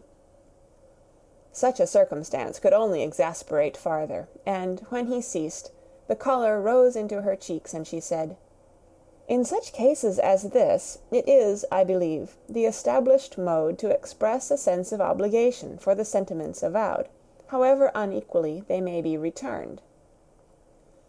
It is natural that obligation should be felt, and if I could feel gratitude, I would now thank you. But I cannot. I have never desired your good opinion, and you have certainly bestowed it most unwillingly. I am sorry to have occasioned pain to anyone. It has been most unconsciously done, however, and I hope will be of short duration. The feelings which, you tell me, have long prevented the acknowledgment of your regard, can have little difficulty in overcoming it after this explanation." Mr. Darcy, who was leaning against the mantelpiece with his eyes fixed on her face, seemed to catch her words with no less resentment than surprise. His complexion became pale with anger, and the disturbance of his mind was visible in every feature. He was struggling for the appearance of composure, and would not open his lips till he believed himself to have attained it. The pause was to Elizabeth's feelings dreadful. At length, with a voice of forced calmness, he said, "And this is all the reply which I am to have the honour of expecting? I might, perhaps, wish to be informed why, with so little endeavour at civility, I am thus rejected, but it is of small importance." "I might as well inquire," replied she, "why, with so evident a desire of offending and insulting me, you chose to tell me that you liked me against your will, against your reason, and even against your character. Was not this some excuse for incivility, if I was uncivil? But I have other provocations, you know I have. Had not my feelings decided against you? Had they been indifferent, or had they even been favourable?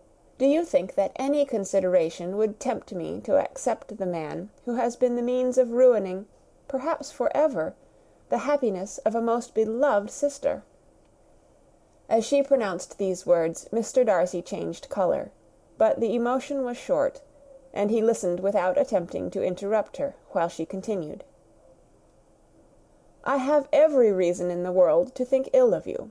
No motive can excuse the unjust and ungenerous part you acted there.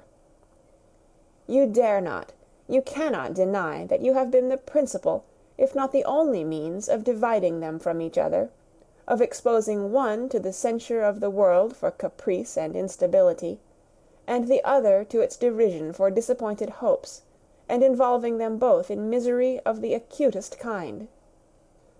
She paused, and saw with no slight indignation that he was listening with an air which proved him wholly unmoved by any feeling of remorse. He even looked at her with a smile of affected incredulity. "Can you deny that you have done it?" she repeated. With assumed tranquillity, he then replied, "I have no wish of denying that I did everything in my power to separate my friend from your sister, or that I rejoice in my success. Towards him I have been kinder than towards myself." Elizabeth disdained the appearance of noticing this civil reflection, but its meaning did not escape, nor was it likely to conciliate her. "But it is not merely this affair," she continued, "on which my dislike is founded. Long before it had taken place, my opinion of you was decided.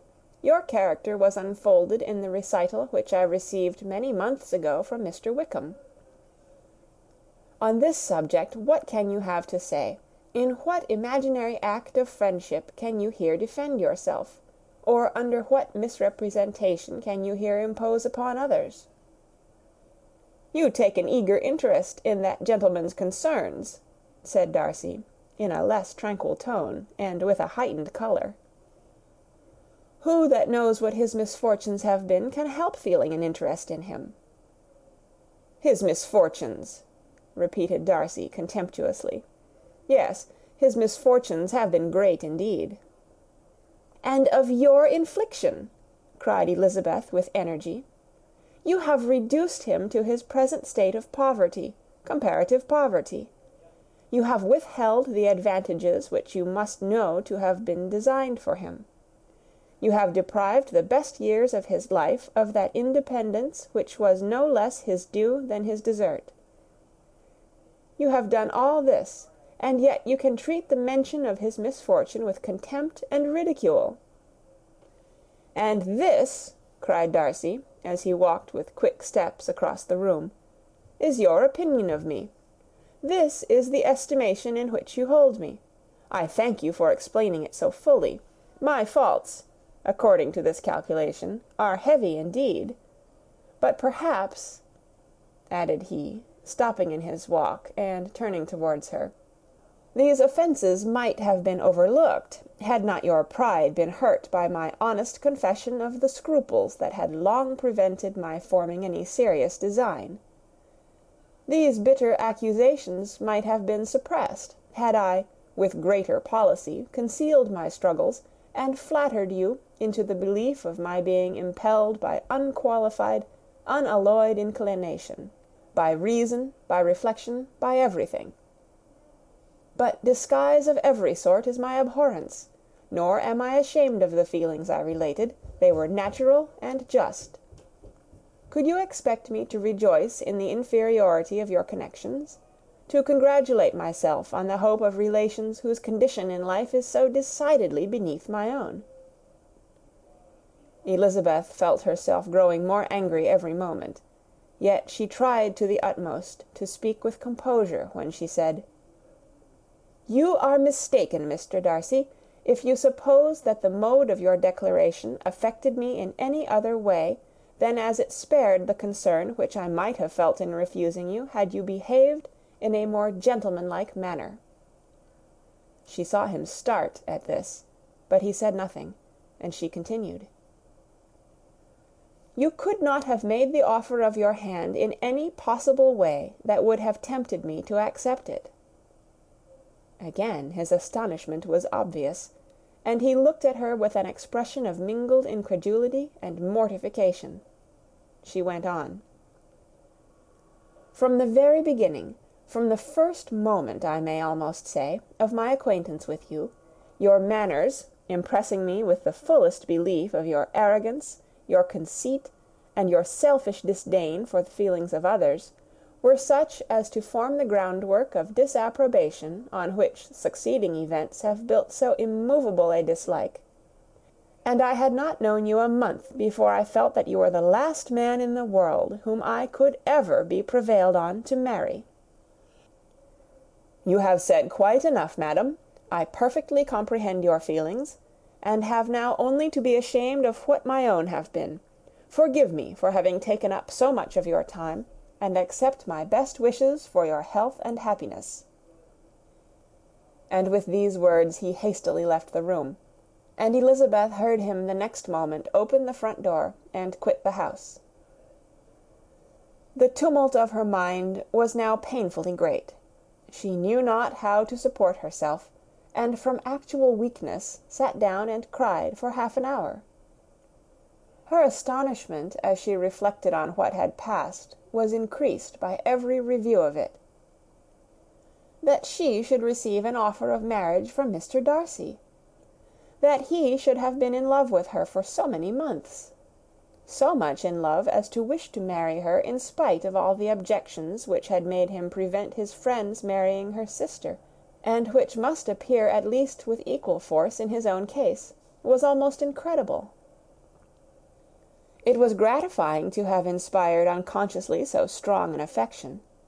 But his pride, his abominable pride, his shameless avowal of what he had done with respect to Jane, his unpardonable assurance in acknowledging, though he could not justify it, and the unfeeling manner in which he had mentioned Mr. Wickham, his cruelty towards whom he had not attempted to deny, soon overcame the pity which the consideration of his attachment had for a moment excited.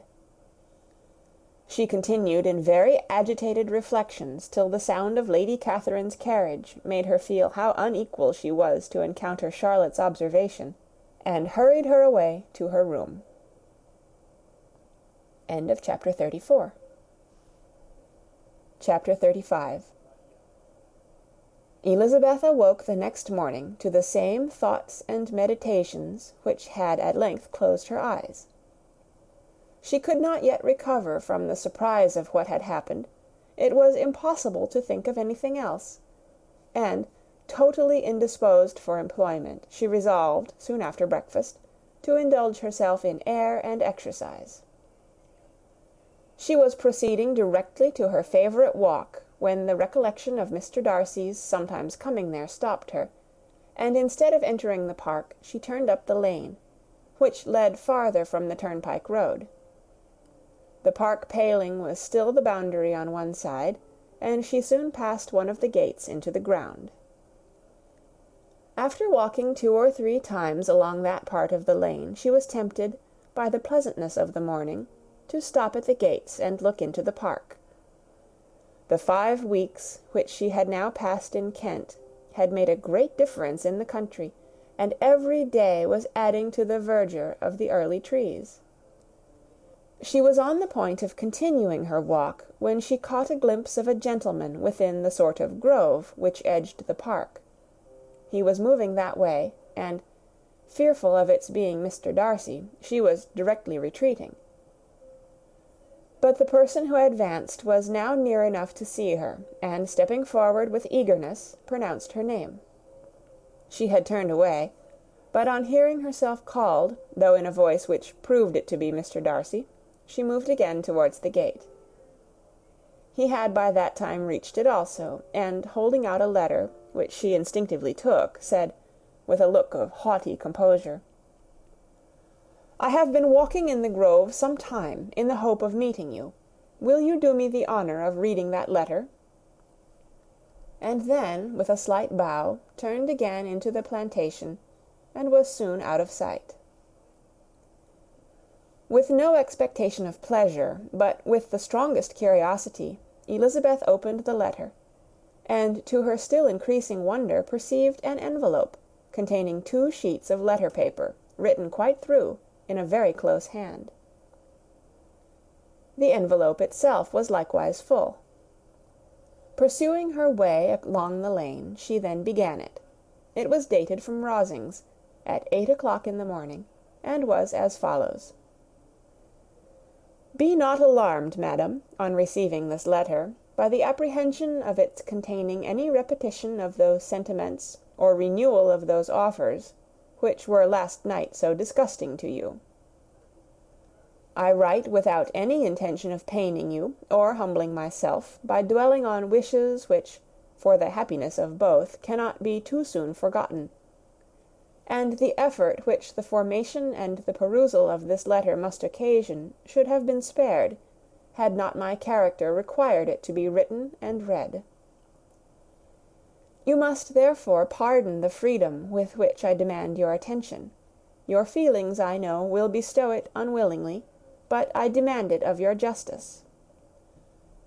2 offences of a very different nature, and by no means of equal magnitude, you last night laid to my charge.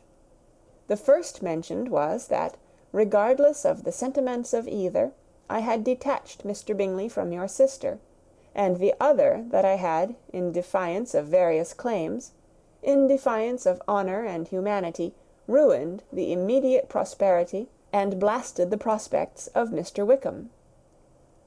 Wilfully and wantonly to have thrown off the companion of my youth, the acknowledged favourite of my father, a young man who had scarcely any other dependence than on our patronage, and who had been brought up to expect its exertion, would be a depravity to which the separation of two young persons, whose affection could be the growth of only a few weeks, could bear no comparison. But from the severity of that blame which was last night so liberally bestowed, respecting each circumstance, I shall hope to be in the future secured, when the following account of my actions and their motives has been read. If, in the explanation of them, which is due to myself, I am under the necessity of relating feelings which may be offensive to yours, I can only say that I am sorry. The necessity must be obeyed, and further apology would be absurd. I had not been long in Hertfordshire before I saw, in common with others, that Bingley preferred your elder sister to any other young woman in the country.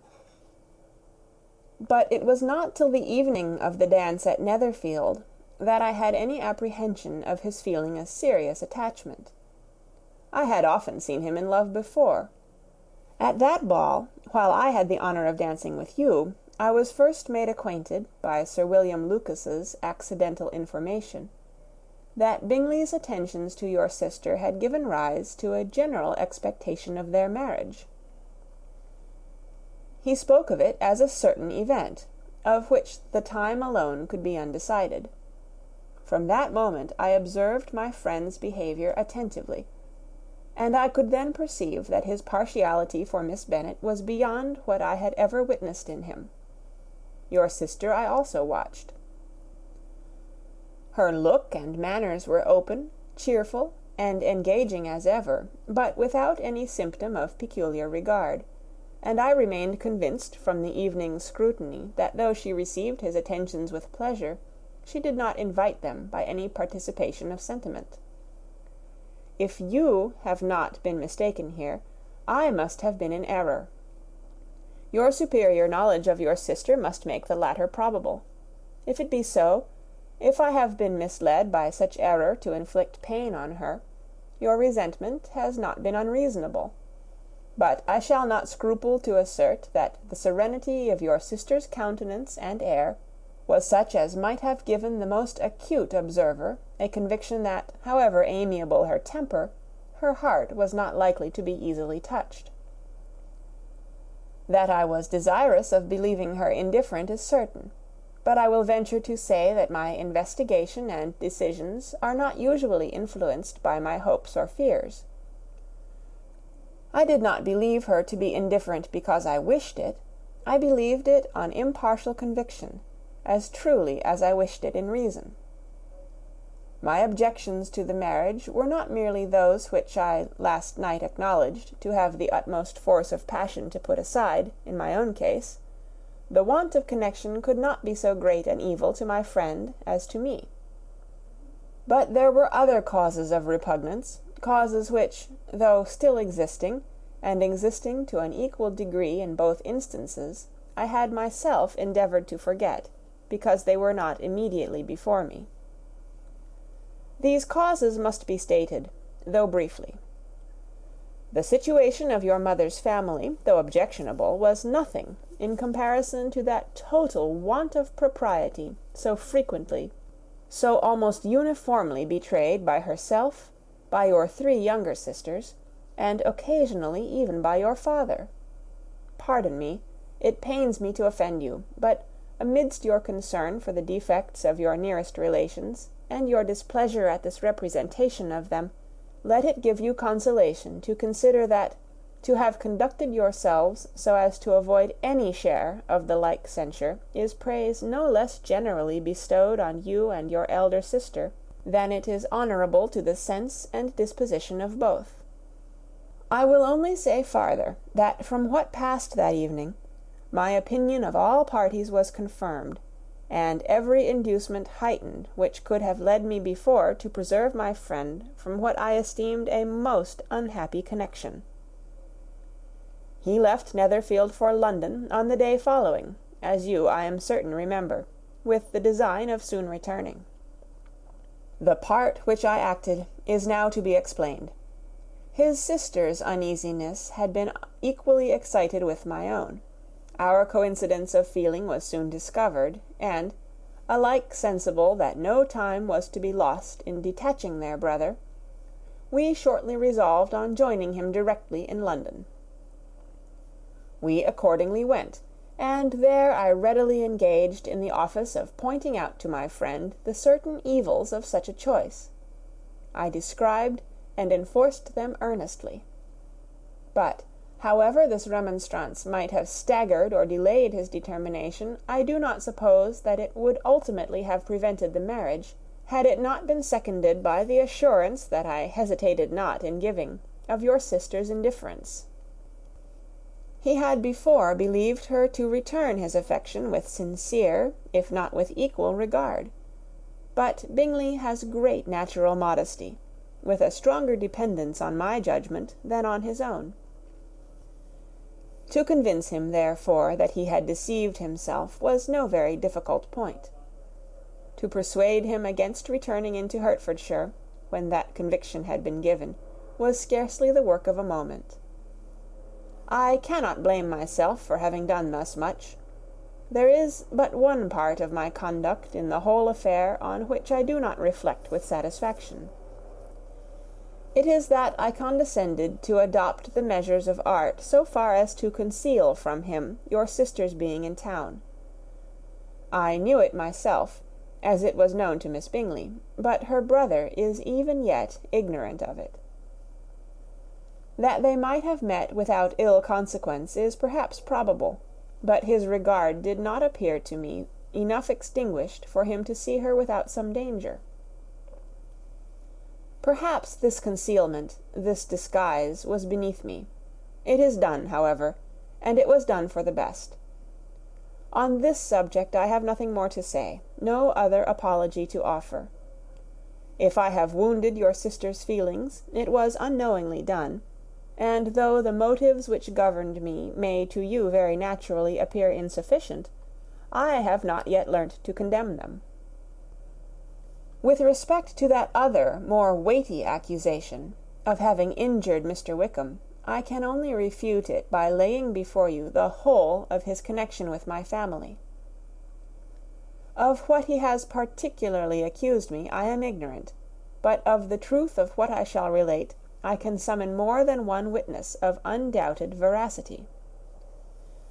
Mr. Wickham is the son of a very respectable man, who had for many years the management of all the Pemberley estates, and whose good conduct in the discharge of his trust naturally inclined my father to be of service to him. And on George Wickham, who was his godson, his kindness was therefore liberally bestowed. My father supported him at school, and afterwards at Cambridge, most important assistance, as his own father, always poor from the extravagance of his wife, would have been unable to give him a gentleman's education. My father was not only fond of this young man's society, whose manners were always engaging. He had also the highest opinion of him, and, hoping the church would be his profession, intended to provide for him in it. As for myself, it is many, many years since I first began to think of him in a very different manner. The vicious propensities, the want of principle, which he was careful to guard from the knowledge of his best friend, could not escape the observation of a young man of nearly the same age with himself, and who had opportunities of seeing him in unguarded moments, which Mr. Darcy could not have. Here again I shall give you pain, to what degree you only can tell. But, whatever may be the sentiments which Mr. Wickham has created, a suspicion of their nature shall not prevent me from unfolding his real character. It adds even another motive. My excellent father died about 5 years ago, and his attachment to Mr. Wickham was to the last so steady that in his will he particularly recommended it to me, to promote his advancement in the best manner that his profession might allow, and if he took orders, desired that a valuable family living might be his as soon as it became vacant. There was also a legacy of £1,000. His own father did not long survive mine, and within half a year from these events Mr. Wickham wrote to inform me that, having finally resolved against taking orders, he hoped I should not think it unreasonable for him to expect some more immediate pecuniary advantage in lieu of the preferment by which he could not be benefited. He had some intention, he added, of studying law, and I must be aware that the interest of £1,000 would be a very insufficient support therein. I rather wished than believed him to be sincere, but at any rate was perfectly ready to accede to his proposal. I knew that Mr. Wickham ought not to be a clergyman. The business was therefore soon settled. He resigned all claim to assistance in the church, were it possible that he could ever be in a situation to receive it, and accepted in return £3,000. All connection between us seemed now dissolved. I thought too ill of him to invite him to Pemberley, or admit his society in town. In town I believe he chiefly lived, but his studying the law was a mere pretence, and being now free from all restraint, his life was a life of idleness and dissipation. For about 3 years I heard little of him, but on the decease of the incumbent of the living which had been designed for him, he applied to me again by letter for the presentation. His circumstances, he assured me, and I had no difficulty in believing it, were exceedingly bad. He had found the law a most unprofitable study, and was now absolutely resolved on being ordained, if I would present him to the living in question, of which he trusted there could be little doubt, as he was well assured that I had no other person to provide for, and I could not have forgotten my revered father's intentions. You will hardly blame me for refusing to comply with this entreaty, or for resisting every repetition to it. His resentment was in proportion to the distress of his circumstances, and he was doubtless as violent in his abuse of me to others as in his reproaches to myself. After this period every appearance of acquaintance was dropped. How he lived I know not, but last summer he was again most painfully obtruded on my notice. I must now mention a circumstance which I would wish to forget myself, and which no obligation less than the present should induce me to unfold to any human being. Having said thus much, I feel no doubt of your secrecy. My sister, who is more than 10 years my junior, was left to the guardianship of my mother's nephew, Colonel Fitzwilliam, and myself. About a year ago she was taken from school, and an establishment formed for her in London, and last summer she went with the lady who presided over it to Ramsgate, and thither also went Mr. Wickham, undoubtedly by design, for there proved to have been a prior acquaintance between him and Mrs. Young, in whose character we were most unhappily deceived, and by her connivance and aid he so far recommended himself to Georgiana, whose affectionate heart retained a strong impression of his kindness to her as a child, that she was persuaded to believe herself in love, and to consent to an elopement.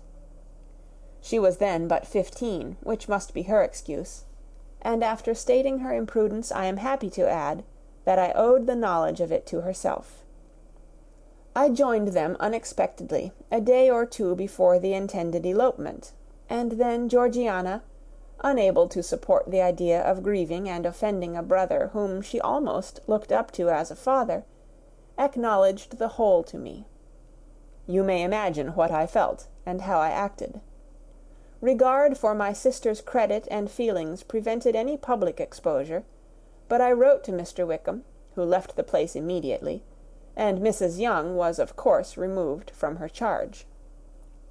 Mr. Wickham's chief object was unquestionably my sister's fortune, which is 30,000 pounds, but I cannot help supposing that the hope of revenging himself on me was a strong inducement. His revenge would have been complete indeed. This, madam, is a faithful narrative of every event in which we have been concerned together, and if you do not absolutely reject it as false, you will, I hope, acquit me henceforth of cruelty towards Mr. Wickham. I know not in what manner, under what form of falsehood he has imposed on you, but his success is not perhaps to be wondered at. Ignorant as you previously were of everything concerning either, detection could not be in your power, and suspicion certainly not in your inclination. You may possibly wonder why all this was not told you last night, but I was not then master enough of myself to know what could or ought to be revealed. For the truth of everything here related, I can appeal more particularly to the testimony of Colonel Fitzwilliam, who, from our near relationship and constant intimacy, and still more as one of the executors of my father's will, has been unavoidably acquainted with every particular of these transactions. If your abhorrence of me should make my assertions valueless, you cannot be prevented by the same cause from confiding in my cousin, and that there may be the possibility of consulting him, I shall endeavour to find some opportunity of putting this letter in your hands in the course of the morning. I will only add, God bless you. Fitzwilliam Darcy. End of chapter 35. Chapter 36. If Elizabeth, when Mr. Darcy gave her the letter, did not expect it to contain a renewal of his offers, she had formed no expectation at all of its contents.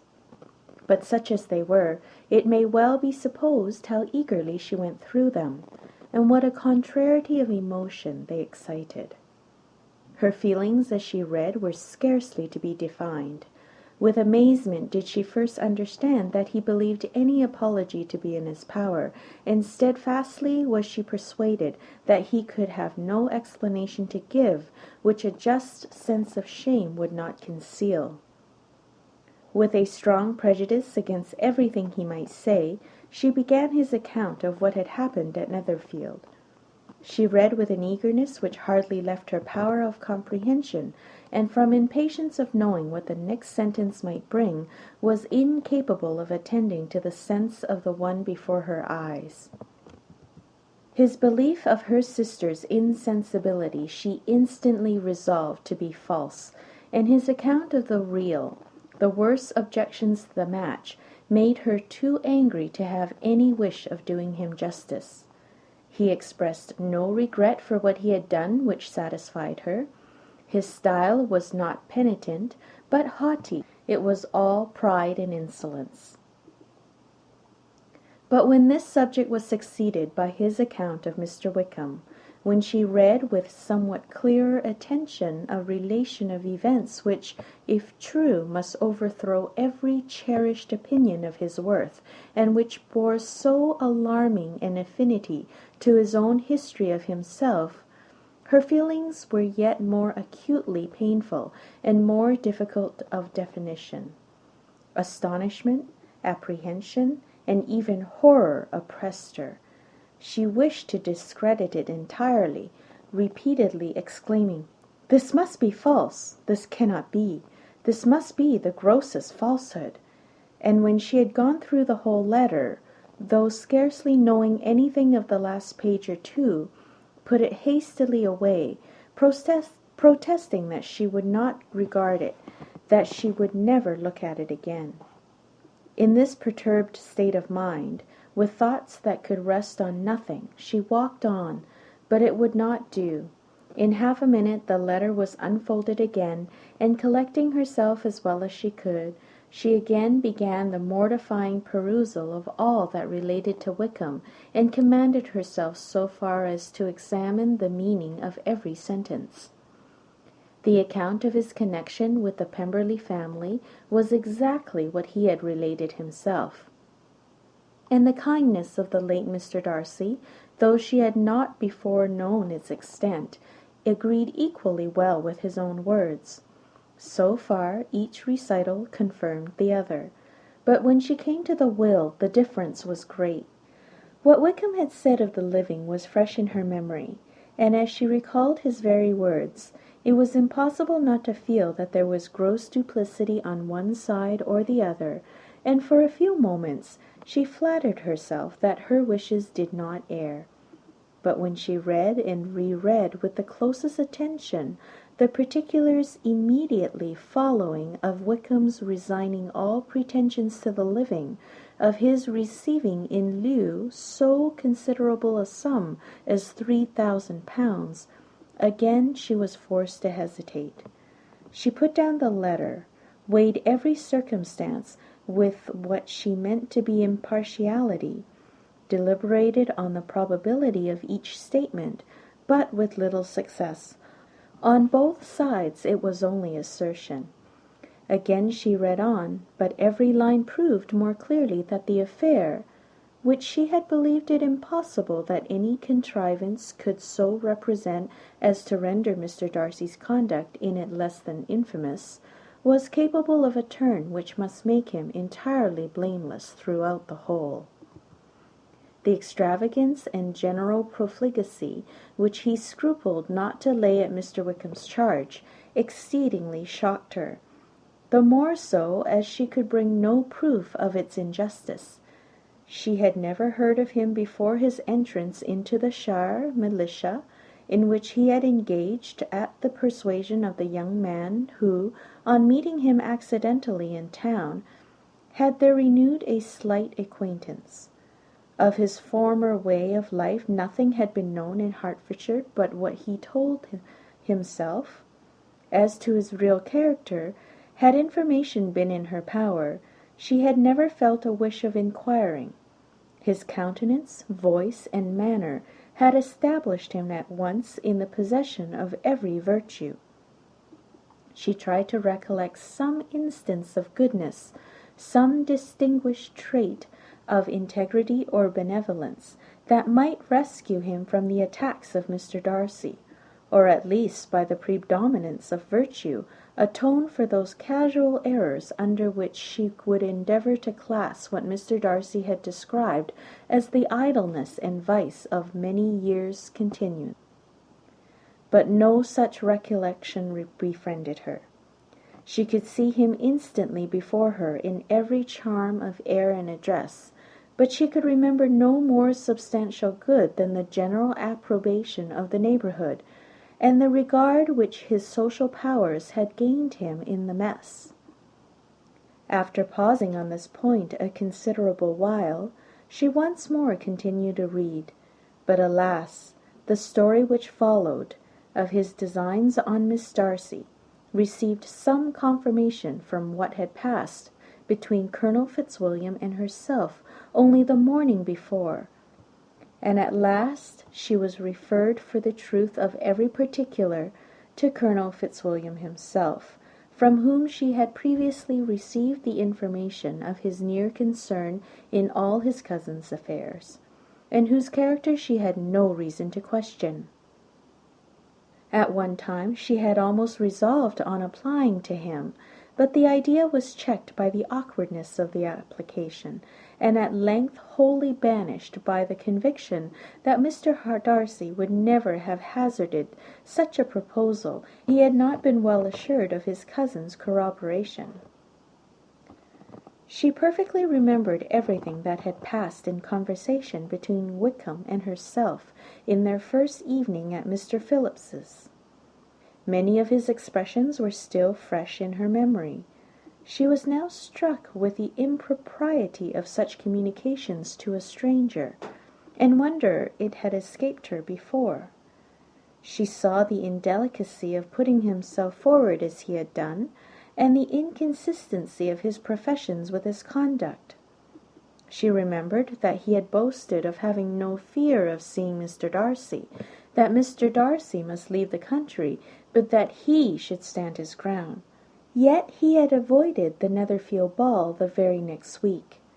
She remembered also that till the Netherfield family had quitted the country, he had told his story to no one but herself, but that after their removal it had been everywhere discussed, that he had then no reserves, no scruples in sinking Mr. Darcy's character, though he had assured her that respect for the father would always prevent his exposing the son. How differently did everything now appear in that he was concerned!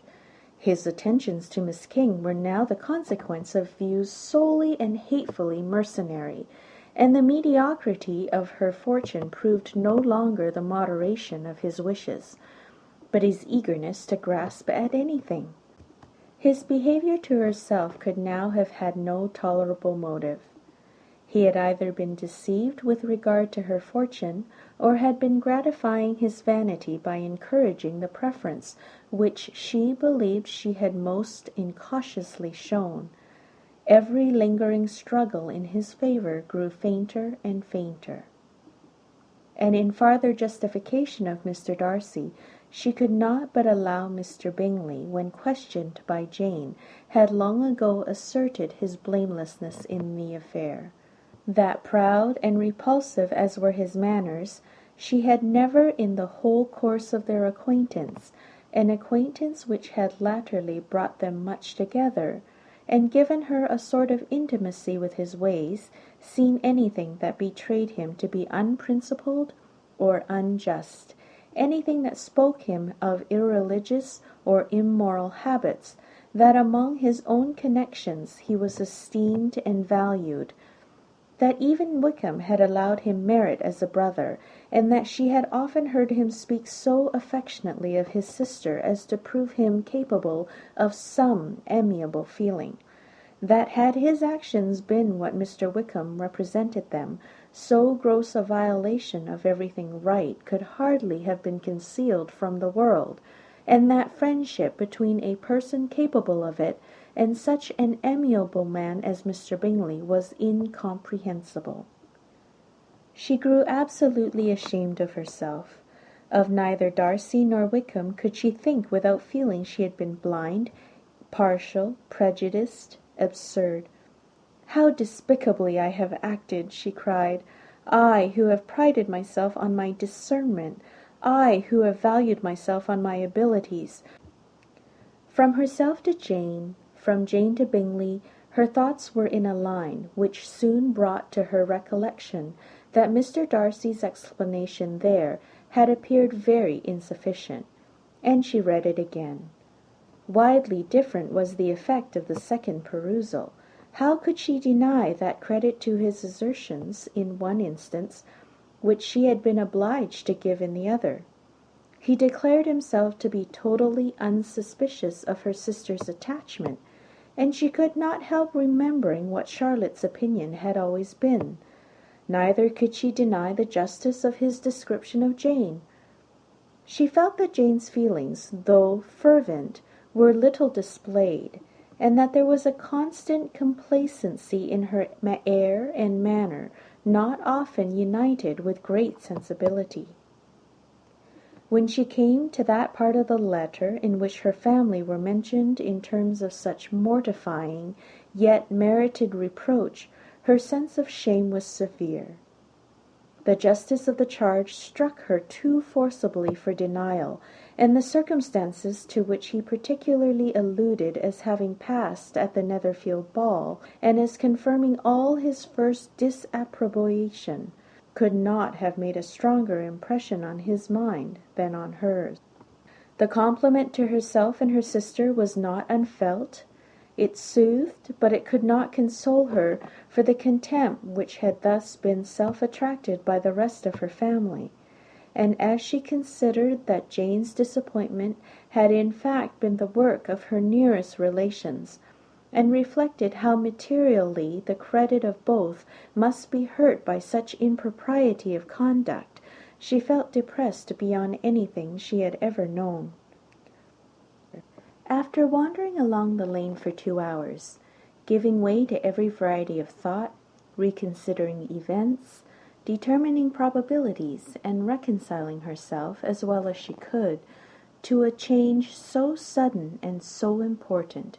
Fatigue and a recollection of her long absence made her at length return home, and she entered the house with the wish of appearing cheerful as usual, and the resolution of repressing such reflections as must make her unfit for conversation.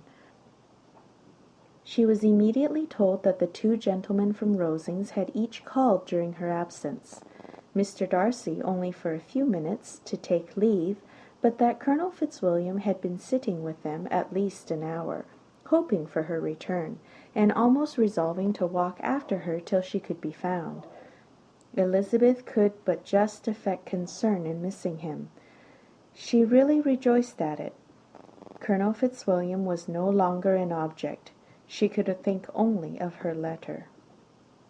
End of chapter 36. Chapter 37.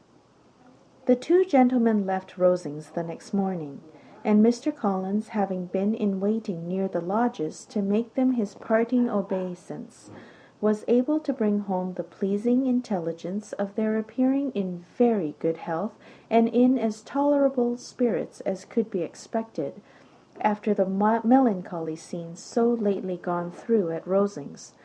To Rosings he then hastened, to console Lady Catherine and her daughter, and on his return brought back with great satisfaction a message from her ladyship, importing that she felt herself so dull as to make her very desirous of having them all to dine with her. Elizabeth could not see Lady Catherine without recollecting that, had she chosen it, she might by this time have been presented to her as her future niece, nor could she think without a smile of what her ladyship's indignation would have been. What would she have said? How would she have behaved? Were questions with which she amused herself.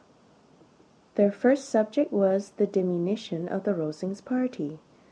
"I assure you I feel it exceedingly," said Lady Catherine. "I believe no one feels the loss of friends as much as I do, but I am particularly attached to these young men, and know them to be so much attached to me. They were excessively sorry to go, but so they always are."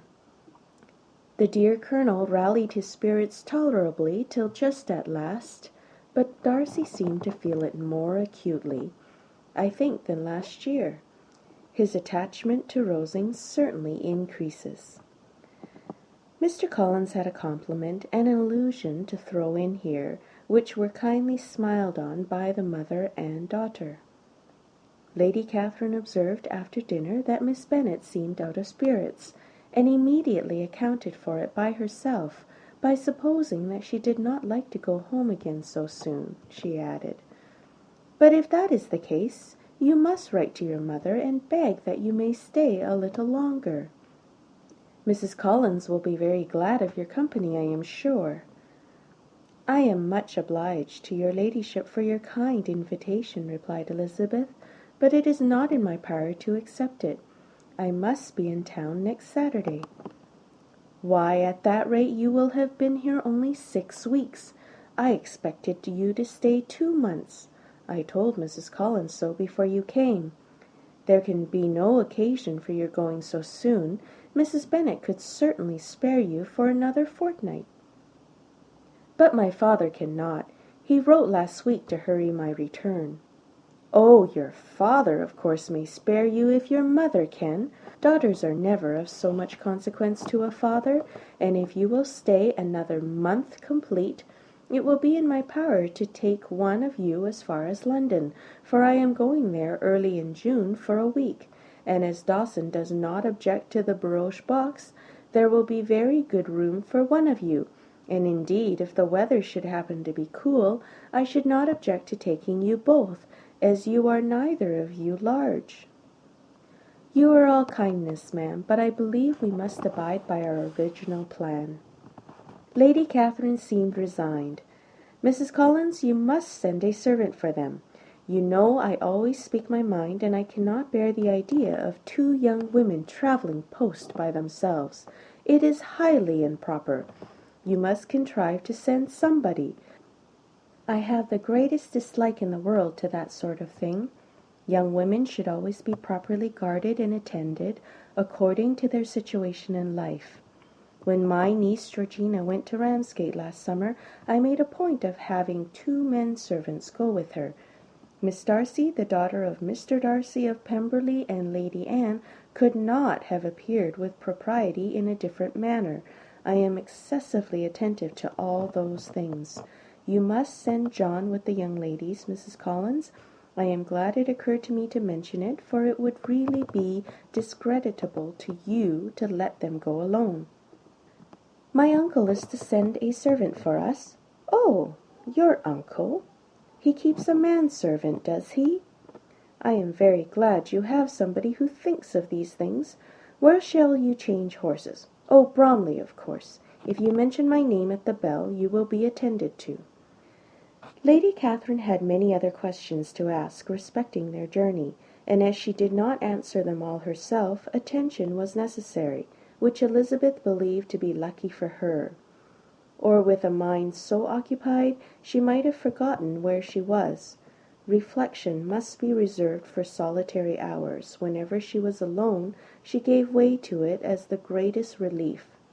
And not a day went by without a solitary walk, in which she might indulge in all the delight of unpleasant recollections.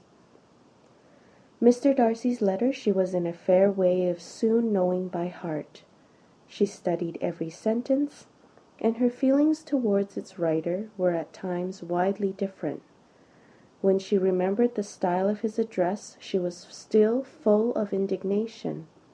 But when she considered how unjustly she had condemned and upbraided him, her anger was turned against herself, and his disappointed feelings became the object of compassion. His attachment excited gratitude, his general character respect, but she could not approve him, nor could she for a moment repent her refusal or feel the slightest inclination ever to see him again. In her own past behavior there was a constant source of vexation and regret, and in the unhappy defects of her family a subject of yet heavier chagrin. They were hopeless of remedy. Her father, contented with laughing at them, would never exert himself to restrain the wild giddiness of his youngest daughters, and her mother, with manners so far from right herself, was entirely insensible to the evil. Elizabeth had frequently united with Jane in an endeavour to check the imprudence of Catherine and Lydia, but while they were supported by their mother's indulgence, what chance could there be of improvement? Catherine, weak-spirited, irritable, and completely under Lydia's guidance, had always been affronted by their advice, and Lydia, self-willed and careless, would scarcely give them a hearing. They were ignorant, idle, and vain. While there was an officer in Meryton, they would flirt with him, and while Meryton was within a walk of Longbourn, they would be going there forever. Anxiety on Jane's behalf was another prevailing concern, and Mr. Darcy's explanation, by restoring Bingley to all her former good opinion, heightened the sense of what Jane had lost. His affection was proved to have been sincere, and his conduct cleared of all blame, unless any could attach to the implicitness of his confidence in his friend. How grievous, then, was the thought that, of a situation so desirable in every respect, so replete with advantage, so promising for her happiness, Jane had been deprived by the folly and indecorum of her own family. When to these recollections was added the development of Wickham's character, it may be easily believed that the happy spirits, which had seldom been depressed before, were now so much affected as to make it impossible for her to appear tolerably cheerful. Their engagements at Rosings were as frequent during the last week of their stay as they had been at first. The very last evening was spent there, and her ladyship again inquired minutely into the particulars of their journey, gave them directions as to the best method of packing, and was so urgent on the necessity of placing gowns in the only right way, that Maria thought herself obliged on her return to undo all the work of the morning and pack her trunk afresh. When they parted, Lady Catherine, with great condescension, wished them a good journey, and invited them to come to Hunsford again next year, and Miss de Bourgh exerted herself so far as to curtsy and hold out her hand to both. End of chapter 37. Pride and Prejudice by Jane Austen. Chapter 38. On Saturday morning, Elizabeth and Mr. Collins met for breakfast a few minutes before the others appeared, and he took the opportunity of paying the parting civilities which he deemed indispensably necessary. "I know not, Miss Elizabeth," said he, "whether Mrs. Collins has yet expressed her sense of your kindness in coming to us, but I am very certain you will not leave the house without receiving her thanks for it. The favour of your company has been much felt, I assure you. We know how little there is to tempt anyone in our humble abode, our plain manner of living, our small rooms and few domestics, and the little we see of the world must make Hunsford extremely dull to a young lady like yourself, but I hope you will believe us grateful for the condescension, and that we have done everything in our power to prevent your spending your time unpleasantly." Elizabeth was eager with her thanks and assurances of happiness. She had spent 6 weeks with great enjoyment, and the pleasure of being with Charlotte and the kind attentions she had received must make her feel the obliged. Mr. Collins was gratified, and with more smiling solemnity replied, "It gives me great pleasure to hear that you have passed your time not disagreeably. We have certainly done our best, and most fortunately having it in our power to introduce you to very superior society, and from our connections with Rosings, the frequent means of varying the humble home scene, I think we may flatter ourselves that your Hunsford visit cannot have been entirely irksome. Our situation with regard to Lady Catherine's family is indeed the sort of extraordinary advantage and blessing which few can boast. You see on what a footing we are. You see how continually we are engaged there. In truth, I must acknowledge that with all the disadvantages of this humble parsonage, I should not think anyone abiding in it an object of compassion, while they are sharers of our intimacy at Rosings." Words were insufficient for the elevation of his feelings, and he was obliged to walk about the room, while Elizabeth tried to unite civility and truth in a few short sentences.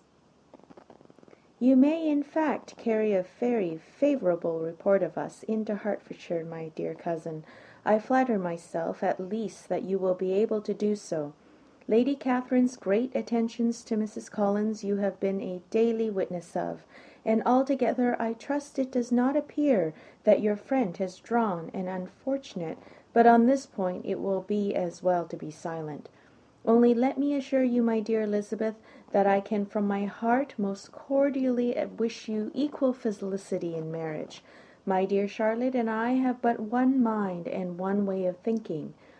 There is in everything a most remarkable resemblance of character and ideas between us.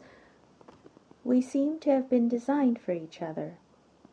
Elizabeth could safely say that it was a great happiness where that was the case, and with equal sincerity could add that she firmly believed and rejoiced in his domestic comforts.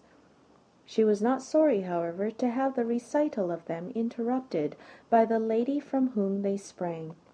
Poor Charlotte! It was melancholy to leave her to such society. But she had chosen it with her eyes open, and though evidently regretting that her visitors were to go, she did not seem to ask for compassion. Her home and her housekeeping, her parish and her poultry, and all their dependent concerns had not yet lost their charms.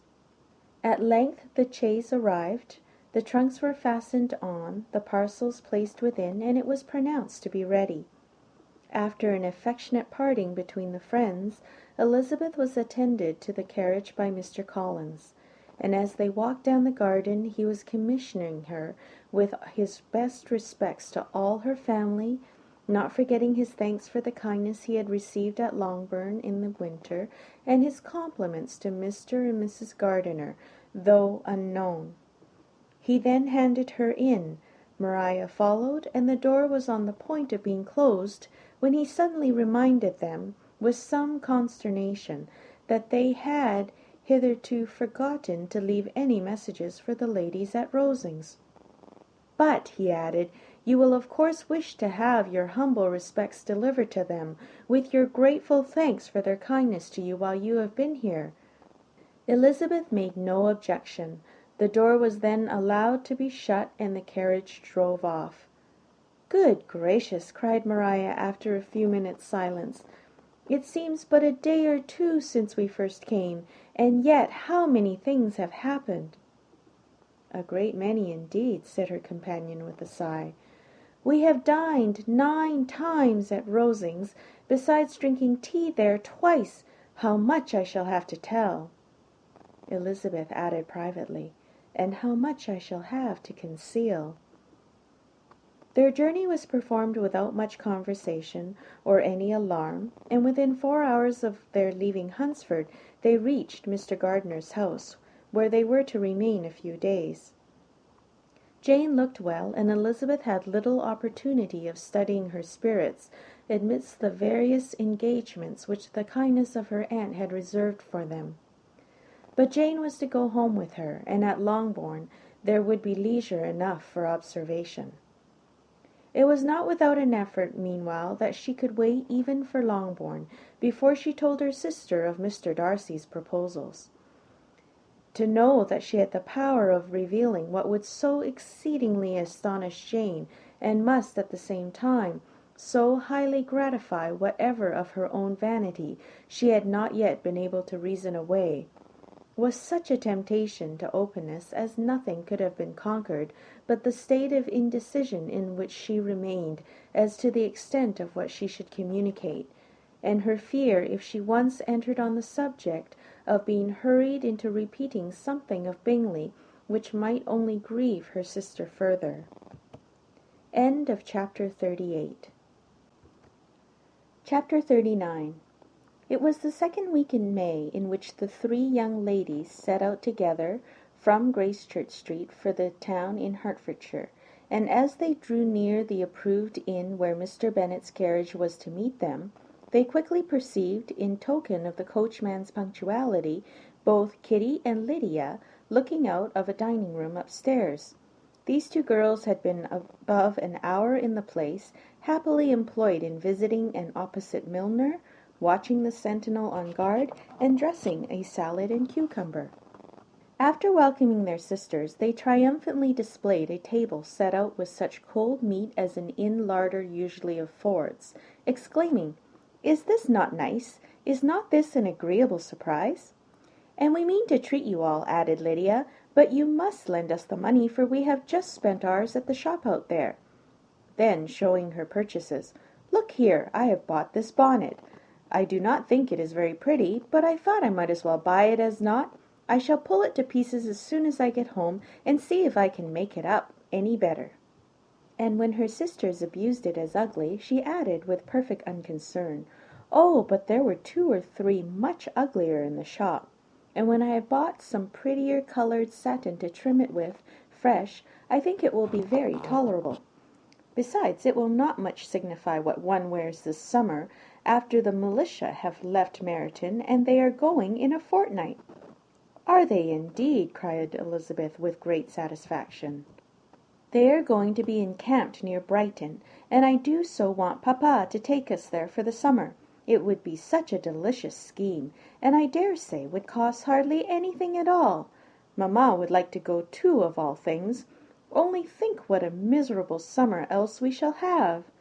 Yes, thought Elizabeth, that would be a delightful scheme indeed, and completely do for us at once. Good heaven!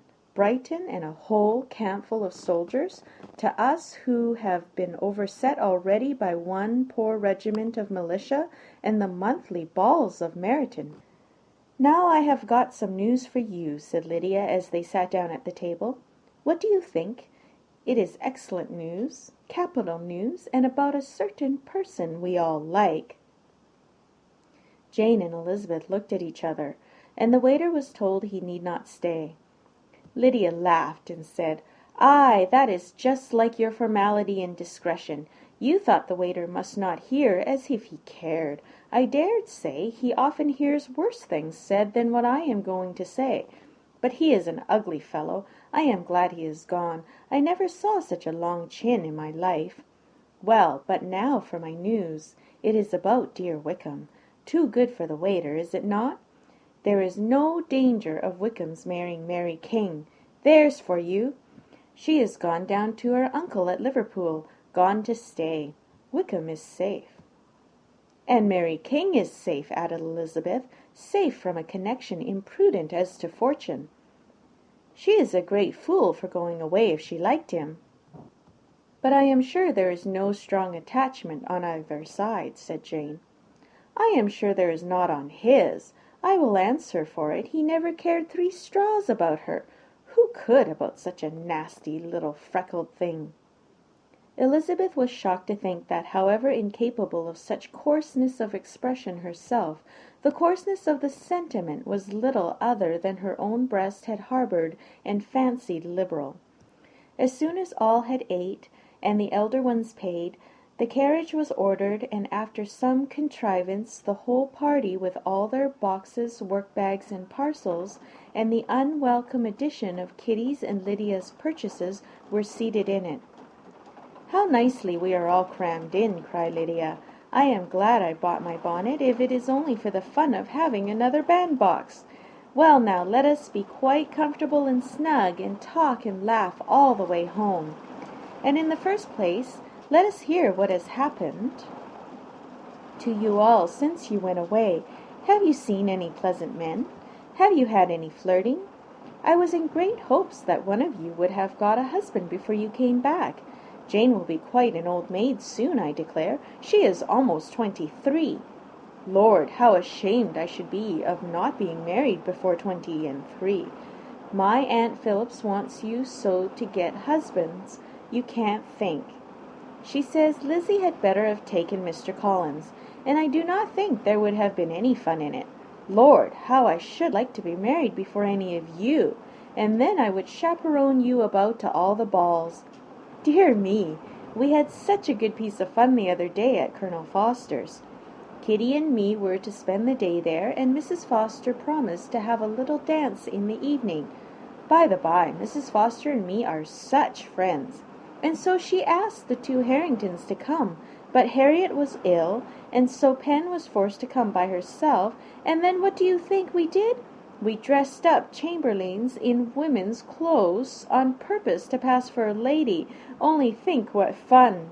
Not a soul knew of it but Colonel and Mrs. Foster and Kitty and me, except my aunt, for we were forced to borrow one of her gowns, and you cannot imagine how well he looked. When Denny and Wickham and Pratt and 2 or 3 more of the men came in, they did not know him in the least. Lord, how I laughed! And so did Mrs. Foster. I thought I should have died. And that made the men suspect something, and then they soon found out what was the matter. With such kinds of histories of their parties and good jokes did Lydia, assisted by Kitty's hints and additions, endeavour to amuse her companions all the way to Longbourn. Elizabeth listened as little as she could, but there was no escaping the frequent mention of Wickham's name. The reception at home was most kind. Mrs. Bennet rejoiced to see Jane in undiminished beauty, and more than once during dinner did Mr. Bennet say voluntarily to Elizabeth, "I am glad you are back, Lizzie." Their party in the dining-room was large, for almost all the Lucases came to meet Maria and hear the news, and various were the subjects that occupied them. Lady Lucas was inquiring of Maria after the welfare and poultry of her eldest daughter. Mrs. Bennet was doubly engaged, on one hand collecting an account of the present fashions from Jane, who sat way below her, and on the other retailing them all to the younger Lucases. and Lydia, in a voice louder than any other person's, was enumerating the various pleasures of the morning to anybody who would hear her. "Oh, Mary," said she, "I wish you had gone with us, for we had such fun. As we went along, Kitty and I drew up the blinds and pretended there was nobody in the coach, and I should have gone so all the way if Kitty had not been sick, and when we got to the George I do think we behaved very handsomely, for we treated the other three with the nicest cold luncheon in the world, and if you would have gone, we would have treated you too. And then when we came away it was such fun. I thought we never should have got into the coach. I was ready to die of laughter. And then we were so merry all the way home. We talked and laughed so loud that anybody might have heard us 10 miles off." To this Mary very gravely replied, "Far be it from me, my dear sister, to depreciate such pleasures. They would doubtless be congenial with the generality of female minds, but I confess they would have no charms for me. I should infinitely prefer a book." But all of this answer Lydia heard not a word. She seldom listened to anybody for more than half a minute, and never attended to Mary at all. In the afternoon Lydia was urgent with the rest of the girls to walk to Meryton and to see how everybody went on. But Elizabeth steadily opposed the scheme. It should not be said that the Miss Bennets could not be home half a day before they were in pursuit of the officers. There was another reason too for her opposition. She dreaded seeing Mr. Wickham again, and was resolved to avoid it as long as possible. The comfort to her of the regiment's approaching removal was indeed beyond expression. In a fortnight they were to go, and once gone she hoped there could be nothing more to plague her on his account. She had not been many hours at home before she found that the Brighton scheme, of which Lydia had given them a hint at the inn, was under frequent discussion between her parents. Elizabeth saw directly that her father had not the smallest intention of yielding, but his answers were at the same time so vague and equivocal that her mother, though often disheartened, had never yet despaired of succeeding at the last. End of chapter 39.